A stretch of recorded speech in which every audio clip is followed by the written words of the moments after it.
He fought for humanity until the very end, and was rewarded by being turned into the Empire's hunting dog, used, controlled, and eventually discarded. But instead of dying, he opened his eyes again. This time, not as a weapon, but as the son of the most powerful duke in the Empire. Now he has everything he didn't before: status, talent, and the memories of betrayal. The man who once served the Empire without question, he's about to become the one who destroys it from the inside. One day, a huge monster with incredibly creepy eyes and fangs emerged from the dungeon. It was the year 2045, Earth. Soldiers fought these monsters but were unable to defeat them. Blood spilled everywhere. Fangs sank straight into the backs and chests of these people. They could not defeat such a huge, ominous creature and lay on the ground in a daze. One of the soldiers sadly wondered if this was the end. He bowed to the ground as the monster pounced on him, when suddenly one of the other soldiers managed to protect him and cut one of the monster's limbs. As blood spilled, the monster roared loudly in pain and decided to attack the man. He continued to resist and cut the monster's limbs with his amazingly sharp sword. The man deftly avoided all attacks and, pushing off the ground, ran from place to place. His gaze was confident, and when he rose to his feet, he pointed his pistol to the side and began shooting. Afterwards, he turned and told the soldier to get up, as they had to go. It was Han Sun, the commander-in-chief of the last Earth Defense Forces. The soldier replied, yes, and immediately stood up and continued firing at the monster's twisting limbs around him. Humanity has been waging war against monsters for decades, and now, after endless battles, only a small number remain. Their target is finally before their eyes. Han Sun knelt down and continued firing, when suddenly a magic circle with several seals appeared before him. He was dumbfounded and looked at it questioningly, completely confused. What was it? Suddenly, it began to fade, dissolving into pixels, and finally, the portal completely engulfed him. The soldier turned and saw the weapon that remained of the commander and asked in fear, "What?" At that moment, an unknown voice addressed Han Sun and told him to listen to the sound. He was dumbfounded, his mouth open in shock, watching as he was restrained by chains. He didn't think they'd be able to achieve this. So there he was, the hero from the new world they'd heard about. Han Sun wondered, looking at his shackled hands. What were those glowing shackles, and where was he? A man approached him, removing his hood and saying, "Hero of another world, welcome to the Empire." The protagonist looked at him in confusion, and the man explained that while they didn't understand what it was, they were asking him to defeat the Demon King and save their world. Han Sun asked again, "Who is this Demon King? What were they even talking about? Where was he? And who were they?" Now wasn't the time for such conversations. He should be in Korea. The man demanded silence and extended his magical hand to activate the Oath of Peace. At that moment, the protagonist glowed with a bright magical light, and these rays penetrated his skin. He screamed loudly, and the man asked him not to resist. This magic wouldn't harm him if he obeyed, as long as he was polite. The protagonist burst into tears from the horror he'd experienced and tried to calm himself. He wondered if this was really politeness. The man asked him to please defeat the evil Demon King quickly and save their empire. After saying these words, he threw a heavy sword at the protagonist's feet. If he did this, perhaps they could send him back to his home world. Would he accept their request? Everyone crowded around him and looked sharply into his eyes. Han Sun was silent for a moment, unsure of what to say, when he suddenly announced, "Okay, he will do it." So he, Han Sun, had been summoned to a completely different world to fight again as a hero from another world of the Empire. He worked tirelessly and went on countless campaigns. He killed each time in a new way, fulfilling all the Empire's endless requests. 3 years, 5 years, 10 years. He sacrificed his youth to finally defeat the Demon King Valror. Was he finally free? Every night he dreamed of what he would do when he returned home, but then that same old man told him, "Now, Han Sun, he will tell him about his next mission." Han Sun became angry and asked again, "What? That's not what he promised." The old man replied that saving the Empire doesn't end with the death of the Demon King. There are still those who oppose the unification of the Empire, and they must be destroyed. They cannot allow another dissident to emerge. He only needs to take care of one burden for the Empire. He must remove the danger, the Teutonic Knight's kingdom, the Bad El. Once he removes it, he will finally be free. Let him help them a little longer. Okay? The protagonist became incredibly angry after this conversation, but his neck was once again enveloped in bright rays of light, rendering him unable to move. The dog in the collar has no choice. These freaks are mocking him. When will this finally end? He found himself in the kingdom of the Teutonia Knights, where a man had transported him. A moment later, he destroyed the storm by plunging his sword straight into his chest. He stepped aside and said, "To think he would be such a fool." Han Sun replied that he had no choice. He apologized to him, and Battle asked again, was that Han Sun's otherworldly hero? He shouldn't apologize because soon he too would be thrown out of here. At that moment, Battle fell to the ground and remained in a pool of blood. The protagonist took a closer look at his actions and said that it was over and he could finally return home. At that moment, a knight appeared behind him, approached him, and stabbed him in the back with his sword. Blood spilled from his mouth, and he said, "Well done, hero from another world." The sword passed through his body, and Han Sun froze in pain and horror. It was Count Brandenburg who said he had fought splendidly all these years, doing his job as the Empire's loyal hunting dog well. He was a great general and a holy knight, and he acknowledged it. Han Sun said they were vile hypocrites, meaning it had all been a lie from the start. They had never planned to send him home. Brandenburg asked again, why would they need to do that? A hunting dog only knows how to bite. At that moment, He lifted the protagonist into the air, and then deliberately lowered him to the ground with a loud thud and bid him farewell. Hansen knew they wouldn't let him go so easily, but he still felt hurt and would never forget this humiliation. He was dying in a pool of his own blood, when suddenly a bright beam of light began to emit from his back. He would make the damned empire pay with the complete destruction of this empire. That night, one life closed its eyes, and another opened them. A baby had just been born. His mother was the Duchess, and it was a boy. Elena extended her arms to him and said, "Dear child, she is his mother." Next to her stood the child's father, who looked at the boy in surprise and asked, "Who is this?" He had seen that face before. He realized he remembered everything. This man, he was the greatest necromancer and black magician on the continent. Duke Noir. Then this place must be the capital of the Empire's forbidden magic, Necropolis. That's where the Black Tower is. The Rebirth Stone, which can only work once, had been successfully activated. The Rebirth Stone was the only thing he had been hiding, a forbidden artifact with which he planned to remove his leash, and the body in which he was born was entirely in the hands of fate. But just think, he was born the firstborn of the Duchy of Noir, into one of the Empire's most elite noble families. So this time he was born with a golden spoon in his mouth, right? When he grows up and learns necromancy, he will destroy one of those damned Imperial freaks forever. At that moment, Noir turned to the nanny and said the child wasn't crying. The protagonist looked at him questioningly, and the nanny approached and said it was strange. He was breathing clearly but silent. Elena turned to the nanny and asked if she could take a closer look at his condition. The protagonist, perplexed, thought that he wasn't a child, and tears couldn't be so easily induced. The nanny continued to say that his breathing was stable, so they had nothing to worry about. Noir turned to her and asked if a child's not crying was considered a bad omen. The nanny replied that they had nothing to worry about, His Highness. But if he sincerely wanted him to cry, he could spank him until the tears flowed. At that moment, the nanny began spanking him and laughing, causing Hansun to tense up. He felt uncomfortable and hurt, and he wanted to curse. Noir replied, "What a stubborn child." Elena said he must have inherited his lordship's willpower. Let her handle him. Hansen thought they were just idiots, because their son was fine. When Elena picked him up, she tried to hit him too, causing him to frown, but Elena only stroked him and didn't lay a hand on him. As the warmth of her gentle hand touched his skin, he suddenly remembered something. When was the last time he'd felt such warmth? He recalled the years of his past life. The soft, trembling hand of the young diplomatic lady, his new mother, radiated a love he hadn't known in years. Hansun, who hadn't shed tears since he was old enough to reflect, couldn't help but weep. 8 years had passed since Dale was born. Noir rose from his bed and said that time seemed to fly by. Elena confirmed this thought and asked if Dale was still in the study. He hadn't looked up from his books since he was 4. Noir replied that he must have taken after her. He seemed interested in magic. At that moment, Elena turned his face to her and said, "Alan, he hasn't forgotten the promise he made about her, has he?" he asked. "Does Elena mean the promise that he wouldn't teach Dale necromancy?" Elena replied that this meant he remembered. Noir confirmed, "Of course he does, my dear. Don't worry. His gift to Dale for his birthday tomorrow?" But before he could finish the sentence, he suddenly heard a noise outside the door. There was a knock, and a servant who arrived in the room shouted, "Your Grace, young Master Dale." But before she could finish the sentence, his parents tensed and became frightened. They immediately ran into his room and shouted, "Dale, is he all right?" Hansun, meanwhile, was lying on the floor, radiating blue energy. He became wary and turned around, saying, "Mom, Dad." He had taught himself this magic, and his parents shouted, "Dale." Elena ran closer to him and asked, "Are you hurt? What just happened?" He replied, "I'm all right, Mom." And Noir held out his hand, feeling mana floating in the air. He was only 8 years old, and he could already release mana. Dale begged his mother to please let him go while she held his cheeks, and at that moment Noir asked, "Did he release mana from his body?" The phrase seemed threatening, and Hansun knew he would find it strange, and that he had screwed up. Even he didn't know he could release mana so soon. But he turned to his father, unsure what to say, because if he didn't answer quickly, they might become suspicious of his true identity. Noir smiled and said what was to be expected from his son. He patted his head and said it was a pity he couldn't teach him necromancy. Dale asked himself again, can't he teach him necromancy?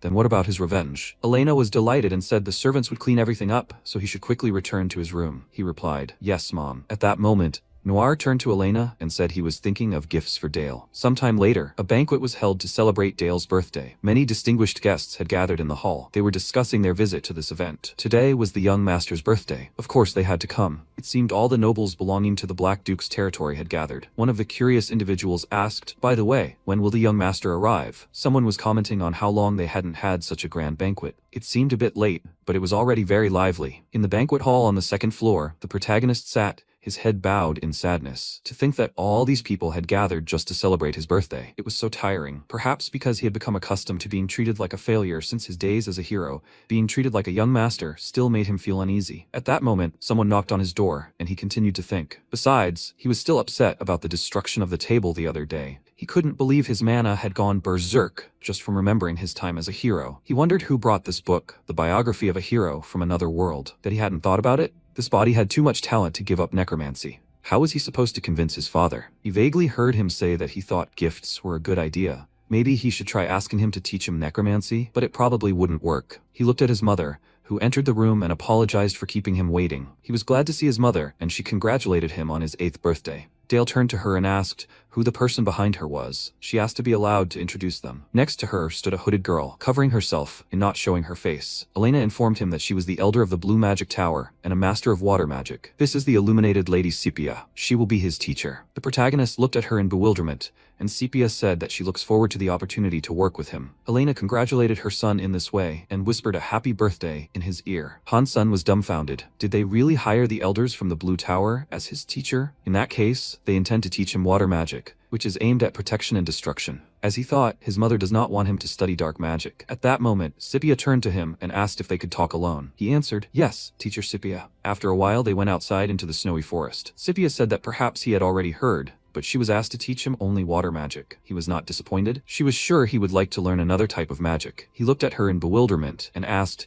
but how did she know about this? Sepia replied that it was only natural that he wanted to learn his father's necromancy, dark magic. However, the conditions for the Black Duke's marriage were a well-known fact in the Empire. During the Black Duke's courtship of Lady Elena, she was frightened by his ill repute. For her sake, he promised that his dark legacy would not be passed on to his heir. On their wedding day, the elder of the Black Tower wore snow-white robes instead of their usual black robes. Since their marriage was based on such a vow, it would be difficult for him to immediately study dark magic. But she would find a way to convince Lady Elena. So, does he accept her teachings? Han-sun was surprised and asked again, "Teacher, isn't she bothered by dark magic or necromancy? For an elf who values the laws of nature, resurrecting the dead must be something strange." She chuckled and said, "How funny. So the holy power of the priests that resurrects the dead is part of the will of nature?" Han-sun was surprised by these words and did not answer. Necromancy or resurrection were the same thing in her opinion. Han-sun was surprised and his mouth fell open in amazement. She was very different from the usual narrow-minded elves, and perhaps she was a much better teacher than he thought. Sepia asked, "Well, should they begin their lesson now?" She heard that a few days ago he created a fragment of a mana circle. She suggested that he set their first target. This would expand this fragment and form a single circle. He was surprised. The first circle? That was perfect. The magic books he had read required using the first circle, and he should seize this opportunity. Sepia asked him to place his hand on his heart and concentrate. He replied, "Yes, teacher." When he placed his hand on his heart, he realized that this world was different from Earth. This world was filled with mana. However, unless he was an ancient creature like a dragon, handling raw mana in this way was impossible. Therefore, to filter and process this raw mana, a heart mana circle was necessary. After collecting and arranging the scattered fragments of mana around the heart,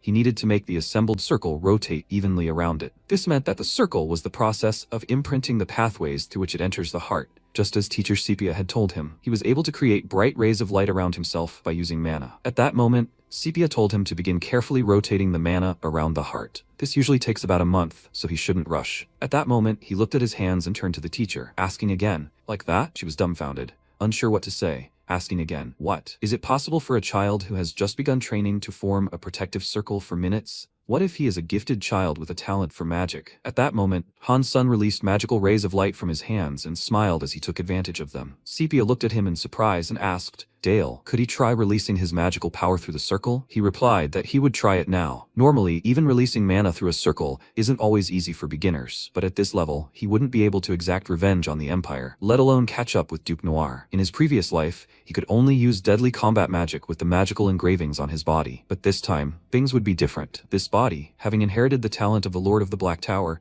naturally absorbs mana. Perhaps he could learn not only water magic, but other forms of magic as well. Now he needed to focus and allow the mana he had accepted as his calling to flow to his fingertips and create it. The most deadly shard, aimed at the Empire's throat, was a stone that could create a defense for minutes. Sepia, watching the scene, mused that mana usually dissipates upon exiting the body, but he crystallized magical power to create a rather perfect ice bolt. Since he was concentrating on the form, the destructive power might not be enough. The protagonist continued to use his abilities and suddenly struck a nearby tree, which glowed with magical light and, a moment later, exploded and collapsed. When the tree fell, Sepia turned around in bewilderment. She was deeply alarmed by this episode. He had created a stone sharp and hard enough to pierce the tree. This is not the level of precision a mere 8-year-old can demonstrate. She turned to him in horror and Han-sun waved at her with a smile. Sepia wondered who really stood before her. As she lowered herself closer to the tree, she just touched it and said, "Oh my god." She thought it would be mana transfer at best, but it turned out to be an ice element used during the mana release. It was basic magic.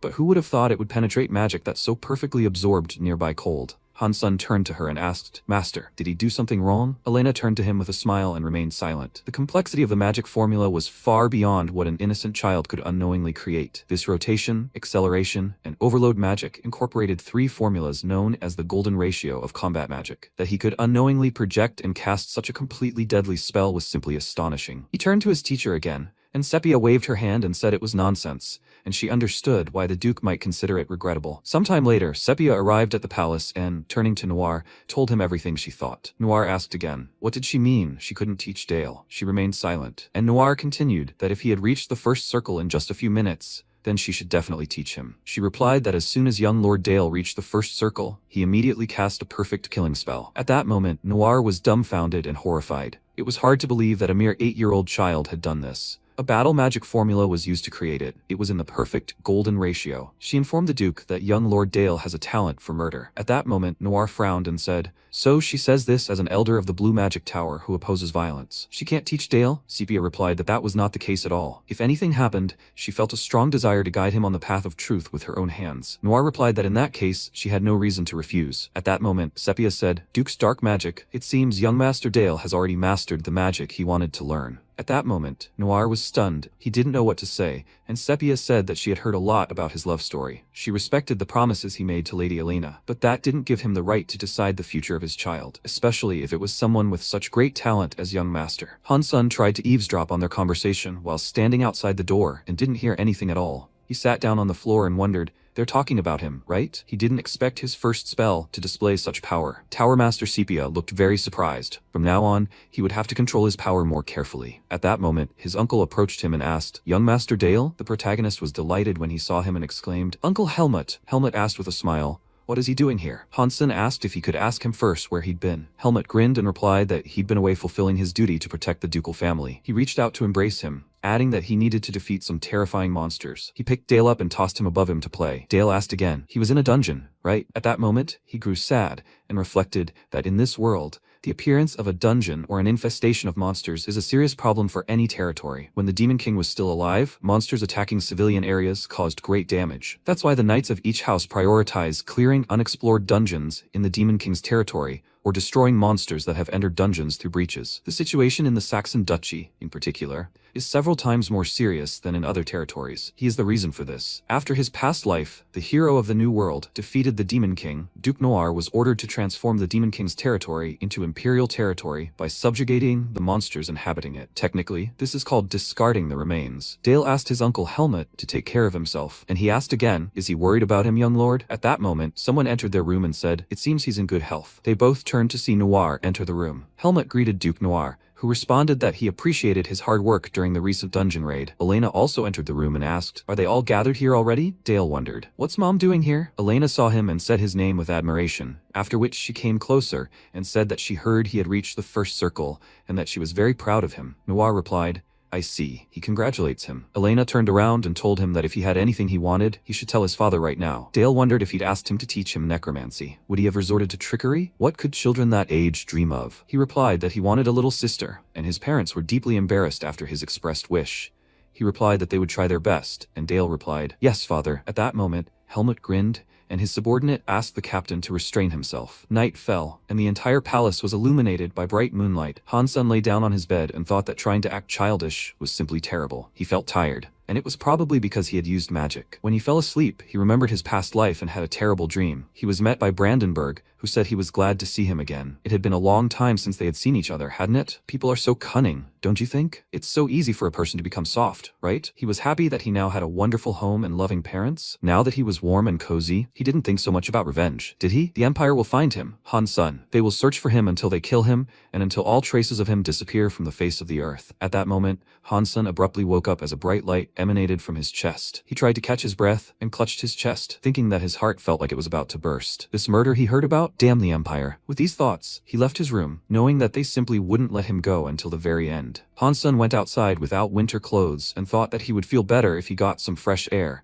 but he only got worse. He continued to hold his chest and stomach, not knowing what to do, when he suddenly met Sepia in the forest, who said that it seemed like he was in a difficult situation. He was dumbfounded when he heard her words, and turned around, asking, "Teacher Sepia?" She looked at him and thought, "A riot of mana, huh? He's such a talented child. However, she couldn't shake the feeling of danger. At that moment, she placed her hand on his chest and tried to help him. Once malice takes hold of this child's magic, it would be irreversible. When she cast the spell, Hansen was surprised that the killing had stopped. She addressed him by name, and he asked again, "What?" Sepia replied that the essence of magic is the mirror of the heart. That's why every mage has their own individuality, even if they use the same magic. His talent in magic lies in taking the lives of others, and it's a very dangerous talent. She held a book in her hand and said that this is why she considered it fortunate that she would be teaching him. She handed the book over to him, and he asked again, "Teacher?" Hansen realized it was a necromancer's magic tome. Sepia replied that perhaps it was fate, that she would be with him from now on. She smiled and wished him a happy birthday. Hansen was overjoyed and hugged her around the waist, burying his face in her belly. She asked again, "He needs help, doesn't he?" A few days later, outside the northern gate plains, Sepia was with Hansen, who looked ahead and wondered, "Are those rabbits?" She replied, "Yes. Let him remember hunting with his father." He formed a magical seal in his hand and replied, "Yes, teacher," then aimed it at the rabbit. A bright beam of light pierced the creature with sharp magical stones, and everything around him glowed with its bright sparks. Sepia, watching, thought that despite taking another's life, his hands didn't tremble. Sepia said, "Dale, even if it's the same spell, the form of this infinite varies from mage to mage. Does he know the reason for this?" He replied, "No, why?" Sepia explained that it was because a person's magic is ultimately a mirror reflecting them all at once. It materializes what lies within their heart through mana particles. Therefore, magic inevitably reveals the landscape of a person's inner being. Hansen silently pondered this, and Sepia continued by saying that terms like firewalls are merely stepping stones for developing the imagination, allowing one to strengthen a mental image. Even the magic taught in the magic towers is no different. The red magic tower values order through strength. The blue magic tower values order through harmony. The philosophy of each magic tower is embodied in the form of their magic. The philosophy dedicated to each magic tower forms the basis of their magic system.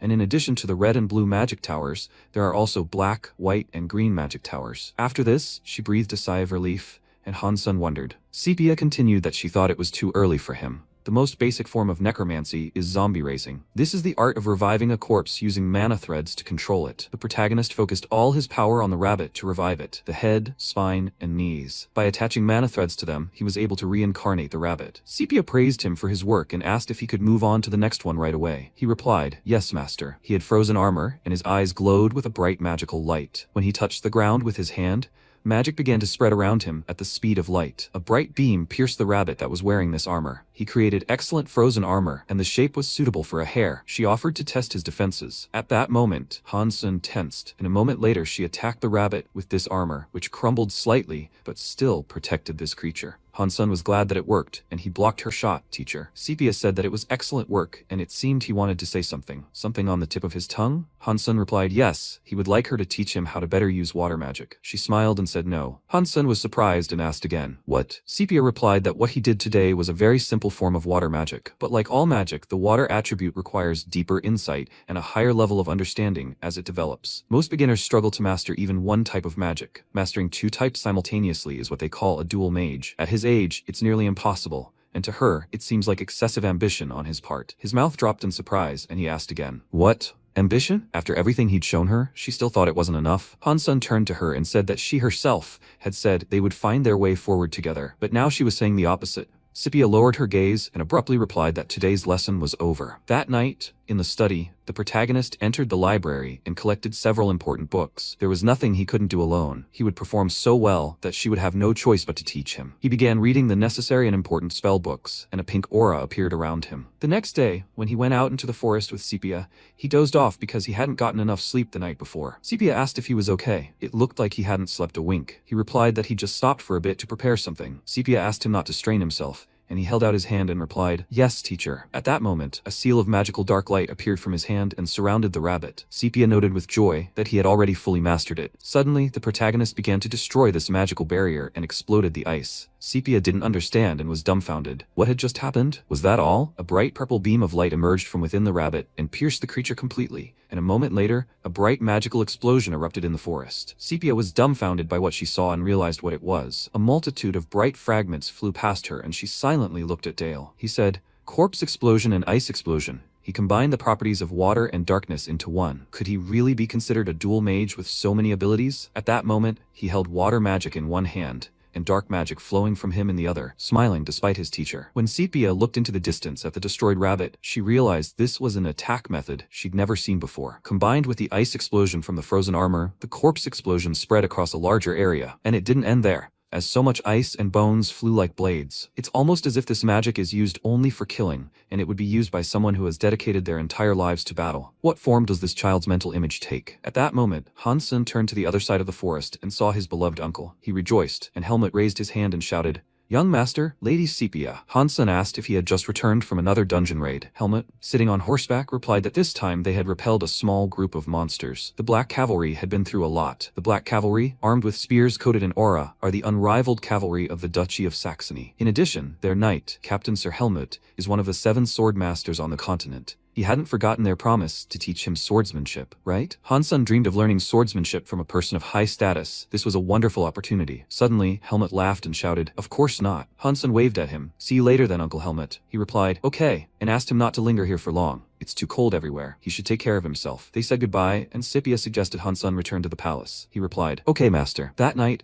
the protagonist showed a new side of himself to his teacher, and she came to his mother, Elena. She asked, "What did you mean, Lady Sepia?" Sepia continued to tell everyone that everything was as she had said. Young Master Dale had completed his first round of necromancy and water magic. Noir said so, but they had only asked her to teach him water magic. Sepia confirmed this thought, but lowered her gaze and said that, however, as his mentor, she wanted to teach him everything he wanted to learn. As she had already said, young Master Dale wanted to learn more than just water magic. After a moment of silence, Elena asked if Dale wanted to. Could she please continue his water magic training? Sepia replied, "Of course. From now on, she will also take care of him." The parents thanked the teacher, and Sepia left the office, but before leaving, she sincerely apologized for breaking her promise. Elena remarked that their child was undoubtedly extraordinary, wasn't he? She can't believe he became a dual mage at such a young age, just 8. Although he does frighten her from time to time, he should be capable of it, since he's their child. Noir turned to Elena with fear and said that he would like to teach Dale necromancy. At that moment, he lowered his gaze and completely wilted. He continued to say that he wanted to give him the power to fulfill the duties of a lord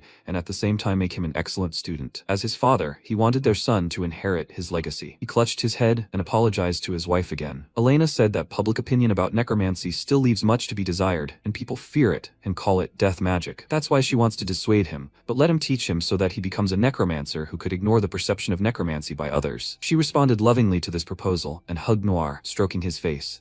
After that, she pulled him close and asked again, "Okay?" Noir was silent for a moment, then brightened and said, "Okay, Elena." They hugged, and Noir swears with everything he holds dear that he will make their son the best. And so, their first day of specialized necromancy training began. Noir said he was very disappointed in him, Dale. He was reviving lives without even realizing he was controlling them. Han-sun thought about it. This was all his teacher had taught him. He couldn't do anything about it. A magical workshop located underground in Duke Noir's palace. As soon as he showed his father the basics of necromancy he'd learned from his teacher, he sighed and brought him here. Noir informed him that while he was teaching him, he shouldn't even think about using such a basic necromancy spell. He would start with memorizing the bone and muscle structure of all life forms. Did he understand? Han-sun was stunned and replied, "Yes, father." All the books his father had given him after he'd memorized every letter were professional books that only doctors could read in his world. After some time, Noir closed the book and declared that he'd mastered the basics. He was finally allowed to move on to practical magic. Now they would begin the real lesson. Han-sun replied, "Okay, father." At that moment, he looked ahead in surprise as Noir placed a goblin on the table. Han-sun was surprised. Could this really be a goblin corpse? Noir responded, seeming deeply perplexed, and chuckled. An inexperienced mage could only make a master swordsman's corpse move like a zombie. On the other hand,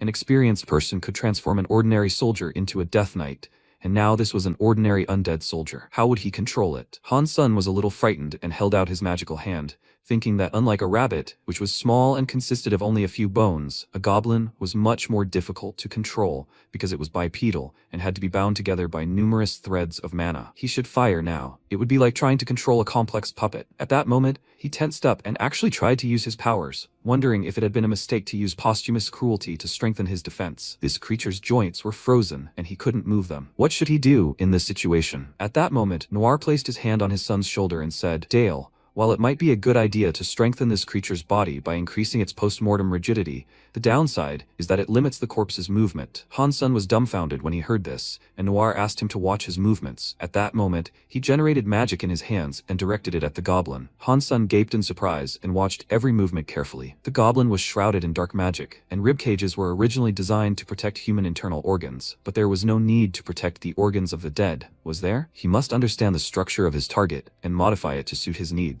Han-sun was even more surprised when he heard this, and Noir explained that this was precisely the basis of black magic. After that, He turned to his father and asked him to teach him the mentality of a black magic tower. Noir wasn't surprised, and smiling, asked, does he want him to tell him the truth? The truth always exists within death. Therefore, they must understand the burden of life in order to get to the truth. He wrapped his arms around his son's shoulders, who looked him intently in the eyes. At that moment, he remembered himself from his past life and the man who knelt before him, begging him to save his life. The protagonist swung his sword while the man begged him not to kill him. But a moment later, his head flew off. At that moment, he felt uneasy, and Noir called his name and asked if he was all right. He didn't look well. Hansun blushed with horror and realized that he was fine, and he answered so. He recalled his past life and couldn't tear himself away. As Dale's magical talents developed, news of Duke Noir teaching Dale dark magic spread throughout the Empire. Duke Noir's violation of his oaths caused a huge stir in the Empire. As for the man who broke that very oath, he attracted the attention of all the inhabitants of the Empire, and they all focused on him. Hansun continued training, and a few weeks later found himself at the duchy's training grounds. He was training alongside his uncle and working diligently. Helmut looked at his nephew in surprise, watching him work diligently. They were still fighting with wooden swords, and suddenly,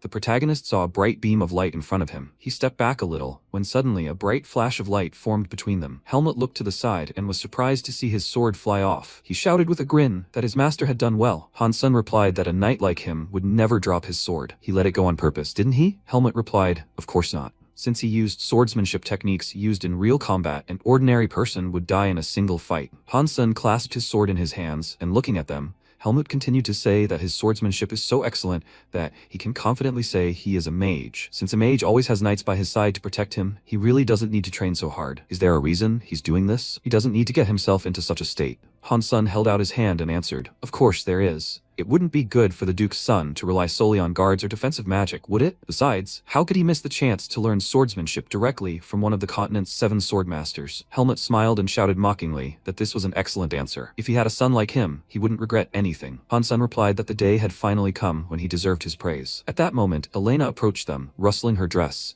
She said that they both seemed in high spirits. The guys turned in her direction, and Hansun asked what brought her here. It was cold outside, after all. She replied that she wanted to see how hard her son was working, and she had some news for him. He asked again. What? Elena asked him again. Did he remember the birthday present he asked for? Hansun thought about it, and realized that maybe yes. Let her remind him what it was. That's right, he asked for a younger sister. At that moment, he was dumbfounded, and Alina smiled because he would have to take good care of his little sister, Dale. She was pregnant and holding her belly. Hansun was delighted and said of course. 10 months later, they had a little princess in their house. Isn't she so charming? Dale lay on the bed with his mother and answered, yes, of course. He still can't believe that he now has a sister. She is so incredibly cute. He tried to touch her face with his hands, and Elena asked, he wants to hold her? At that moment, he exclaimed, what? Elena told him not to be shy, and not to be afraid to hold the baby in his arms. He grabbed her in his arms, and Noara said that as soon as he really hugged her, it was not as difficult as he thought. So what does he think? She's very similar to him, isn't she? Hansun continued to hold his sister in his arms and remained silent. Elena responded that it was strange. She cried every time she picked her up, but never cried when he did. She seemed quite happy. Dale smiled, looking at her face, and suddenly his parents asked how he felt now. She was light as a feather. Hansun replied that she would feel that heavy.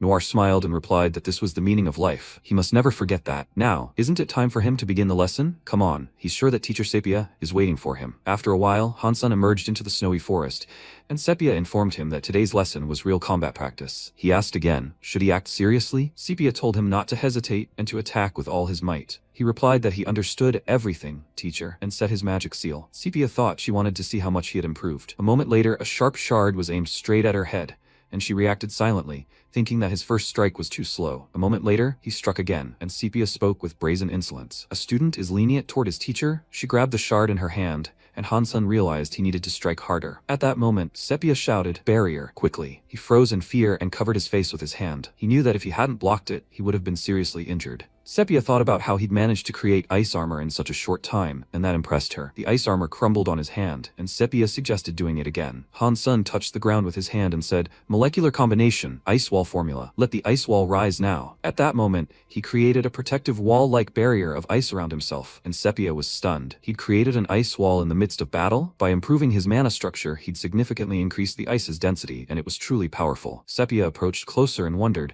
but why use a defensive spell now? Maybe he needed a break after her last attack? At that moment, she turned around questioningly, and saw that the protagonist was using an ice blast, a fragmentation formula. He was confident in his actions, and a bright flash of light appeared in front of Sepia. She was dumbfounded and realized it was a grenade, then covered her face with her hands. Hansun realized it had worked. The spell cast just now had compacted the sturdy long wall even more than before and detonated it. Since the ice molecules had already been strengthened before compression, it practically turned into a grenade. This will be difficult to avoid, Master. When the dust cleared, Hansun looked ahead and did not find Sepia. He asked, Master? He was very frightened and shouted her name again, when suddenly Sepia hid behind her frightened shadow and asked again, did he call her? He replied that it really scared him. Then it must be an illusion. She grinned and replied that it was quite an impressive technique. She never thought a mere first circle mage would be capable of injuring the elder of the magic tower. He replied that he never wanted to hurt her teacher, and Sepia replied that she knew that. She was truly grateful for the wound he inflicted on her today. He asked, what? Sepia replied, it means he trusted her enough to use all his power, right? As his teacher, she was prouder of him than words could ever express. He asked, is that true?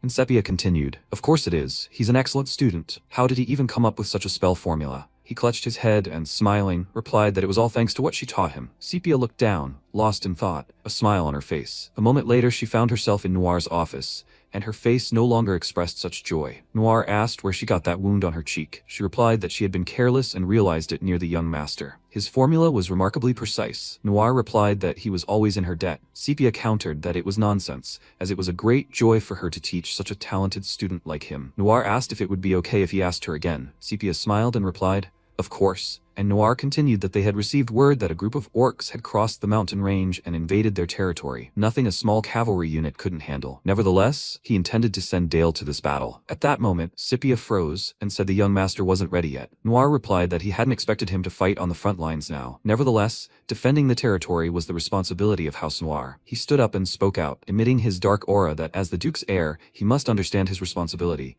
and Dale was no exception. Sepia asked again, what should she do? He replied that he would give Dale his artifact and wanted her to control it. He hadn't yet learned to control its power. An artifact is an object imbued with immense strength and willpower. It can be used by offering a person mana or life itself as payment. The more powerful the artifact, the more dangerous and uncontrollable it becomes, and in some cases, it can even lead to mental collapse. Noir explained that House Saxe had long mastered the art of manipulating such powers. They were standing in front of the Saxe artifact vault. He turned to Dale and informed him that, as the Duke's heir, he too must prepare for the upcoming battle. Dale, surprised and frightened, asked again, what a battle? He thought to himself, finally. Noir said yes, he had joined the squad to destroy the orcs. However, before that, he must first learn to control the power of darkness that their family wields. They entered a special cabinet where several artifacts were hidden. The protagonists looked around in surprise and exclaimed in delight. Noir explained that these were the Demon King's artifacts they controlled and had possessed them since their ancestors conquered the Demon King's domain. Noir told him never to compare them to ordinary mortal objects. Hansun expressed the feeling of powerful mana emanating from them. Noir confirmed that they were indeed powerful and extremely dangerous, and until he learned to control them, he should not touch anything thoughtlessly. At that moment, Hansun seemed to be outside of this space and within himself. Noir asked again, Dale? Where did that boy go? Hansun had already headed to the place he was interested in. A moment ago, he realized he needed a suitable artifact. He heard a sound coming from one of the artifacts. He has people he wants to take revenge on, right? It senses his hatred and offers to kill them together, so let him choose that particular item. All the artifacts began arguing among themselves over his choice, begging him to take them. Hansun realized these dark artifacts resonated with his deepest resentment, but that wasn't enough. He needed something far more powerful. He saw a cloak behind him and asked, when did this cloak arrive? He paused and realized it was a shadow cloak. During the Hero's Age, Duke Bertha of the Demon King's army used this top-tier artifact.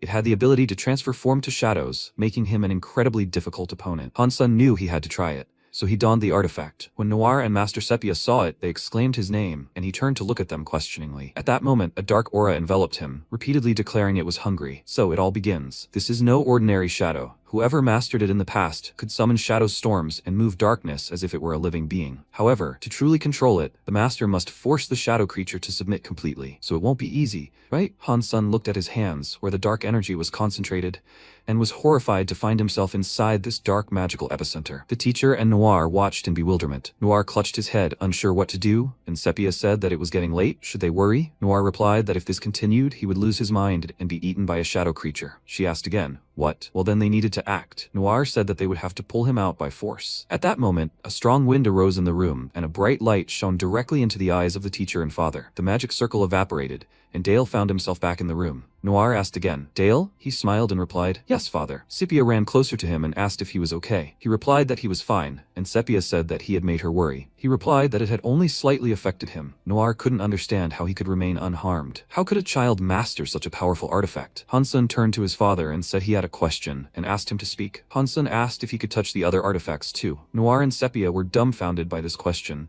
and Noir suggested that he try. Hansun thanked him, and thus began Dale's exploration of the Sachs family artifact vault. It was something that took all day and all night. A few days later, at the ducal family's training grounds, Helmut mentioned to the young master that this thing he was currently wearing was a shadow cloak. He replied with a smile, "Yes, that's right." Helmut scratched his head in confusion and said that people were saying this artifact was incredibly difficult to control. Was he really okay? He grinned and replied that he was fine, and that aside from a slight tingling sensation, everything was fine. Helmut replied that it was surprising, and Hansun said that perhaps he had been alone for a long time. As soon as he saw him, he clung to him. Maybe he just wanted to befriend him? Helmut laughed and shouted, "To think he'd call something so dangerous lonely. He's too kind." Hansun thanked Uncle Helmut for these words, and said that he had a favor to ask. Helmut asked again what he wanted. He replied that he would like to arrange for a real guy to serve as combat practice.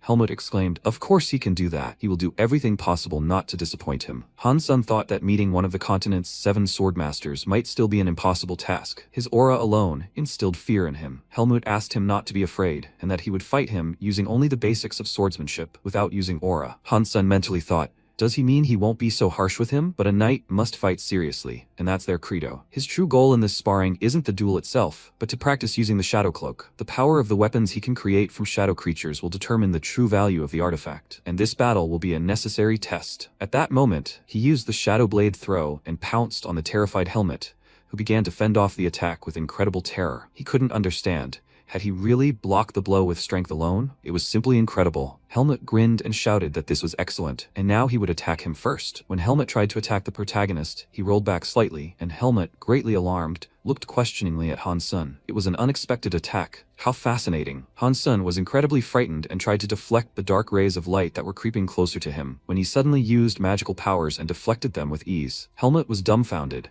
and looked at his nephew in surprise. Thinking that he had blocked that blow, he struck with enough force to break an ordinary sword in half. That's the difference between a common weapon and a high-level artifact. Helmut shouted for him to perform 10 more exchanges, and the battle continued. That day, the knights watching the duel whispered among themselves in disbelief. None of them had ever endured more than 2 exchanges with Captain Helmut. They felt an indescribable wall rise between them and Dale. Dale turned to the knights and looked at them questioningly. A few days later, on the day of deployment, Elena said she would speak with his father again. No matter what he thought, she couldn't let him go to such a dangerous place. Hansun told his mother not to worry, because Dad and Uncle Helmut would be there. Elena asked, but what if something goes wrong and he gets hurt? Hansun's gaze grew sad and, turning to his mother again, he said he needed to become stronger so that one day he could bear the burden of the duchy. When the time comes, he will need the strength to protect her, his father, and his sister, Liz. That's why this experience is so important to him now. Please, he wants to become strong enough to protect her. Elena sadly replied, okay, then let our son go. Hansun mounted his horse and said he would return soon. They would be at the temporary base by dawn. The knights reported that the troops were ready to depart, and Noir replied, okay. He turned to Dale and told him to give the order to move out in his place. Dale, surprised, asked again, what? Noir replied that one day he would command their proud cavalry corps, the Black Cavalry. These were his knights. He was dumbfounded that these were Dale's knights, not Hansun's, and this would be his first battle as their leader. Yes, this time everything would be different. He turned to the knights and announced that the time had come. In time, proud and of the swords of the House of Saxony. The knights shouted back, yes, young lord. He announced that all troops were to take their positions. This operation would involve 250 cavalry and elite units stationed in the White Mountains, the Winter Guard. Their target was approximately 1,000 orcs. The orcs had crossed the mountains, heading upstream along the Saxon River to escape the cold and hunger. They would soon move downstream. They would strike intermittently, crossing the lower mouth of the Saxon River and setting an ambush there. There was only one way for 250 men to quickly cross the deep river. Sepia asked everyone to please step aside while she built an ice bridge. Hansun was glad to see his teacher and realized that she had come all this way to help them, and despite her persistent pursuit of pacifism and harmony, she was helping them. Sepia said they could now cross the ice bridge. She wished him victory, your grace. Noir asked her to accept his thanks, and Dale turned to Sepia and said, Master, he's leaving. Sepia watched him go with sadness, thinking how strange it was.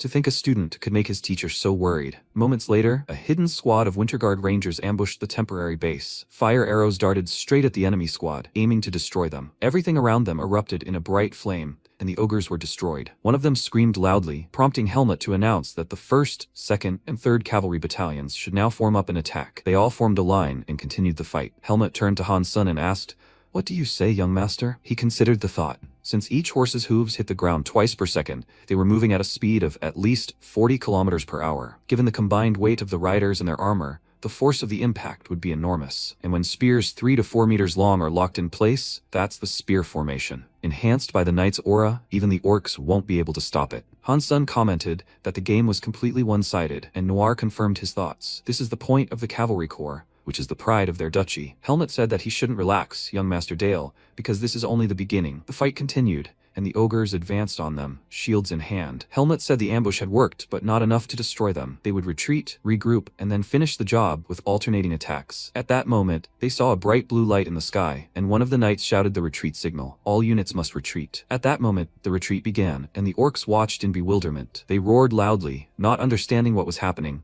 until suddenly they began throwing spears at their enemies. One of the horses was pierced through and roared loudly in pain. A knight fell from his slain mount, and Dale, watching the scene, thought he was unfortunate. Noir reported that one knight had been killed. Han's son wondered in disbelief. Did they think he was beyond saving? The proud sword of House Saxe now lay bare before the enemy. Han's son turned and asked, "Why are they just watching?" Noir and Helmut exchanged glances, and Han's son realized that if he rode there, it would be too late. From this distance, he would need to pierce the orc's tough hide with a single shot. Orc hide is much thicker than that of other monsters, and he would have to modify the Icebot formula. Perhaps adding a precision sniper shell formula would help. Plus, the ballistic trajectory equation for stability. He needed to increase the level of completion. At that moment, he cast a special Icebot spell with a unique formula and directed his powers toward the knight. When he managed to defeat the orc attacking him, Noir was surprised by what was happening. Helmut said the range was considerable, but his accuracy was high. Helmut asked, "Young Master Dale, where is he going?" Dale went to help, and Noir told him to leave him alone. "Sir Helmut." Noir realized, to think at his age, he had created an original magic formula. With such a level of destructive power, Dale's inner world must be nearing completion. Dale frowned and realized the other orcs were regrouping. Now he faced two problems. First, his body froze in panic when he fell. Second, his original formula was too long and ineffective for combat. That's why they were studying a simplified formula. He should shorten his own too. For example, a 98 caliber ice magnum. Maybe that's still too long? Well, this one will do. He said, "Ice bullet."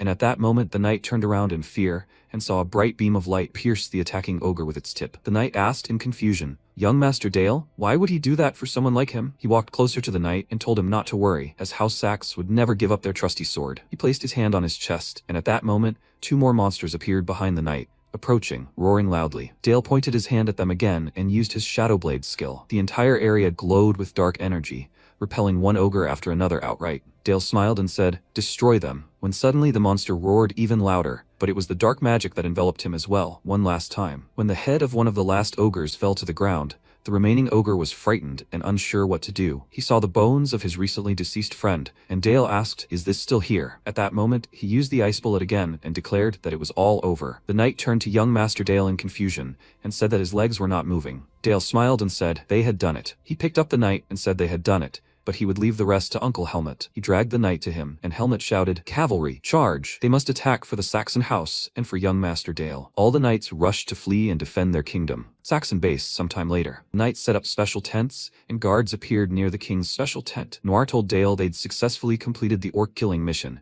and he'd called him because he wanted to ask him something. Why had he rushed behind enemy lines alone? Why on earth would he do something so reckless? Dale didn't know what to say and couldn't understand why he was being scolded now. Noir asked to explain why he had rushed alone behind enemy lines. MC replied, "Yes, father." He said that the knights of House Saxe were the ones he would one day lead. He was simply fulfilling his duty as befits that rank. Noir smiled and said his arguments were unconvincing. Dale looked at him and thought, father was famous for caring for his knights. Why was he acting like this? He frowned and asked, "Should he ask why he stood by and watched his knight die, father?" Noir stood up and said, "The Northern Demon King's territory, under House Saxe, is constantly being attacked by hordes of monsters. Knights who fight on the front lines don't draw their swords in hopes of saving themselves." MC said, "And yet he hoped that he would save a loyal knight, father." Noir asked, "Just like him?" He frowned and spoke, He made those who must think and act to survive on the battlefield believe that someone will save them. He headed towards Dale and asked how many knights with such a mindset would survive. The knights of their territory endlessly sharpen their blades to face the threats that surround them. Only when they reach the limit will he personally stop these threats. This is a noble duty that their house must fulfill. Dale looked down and thought,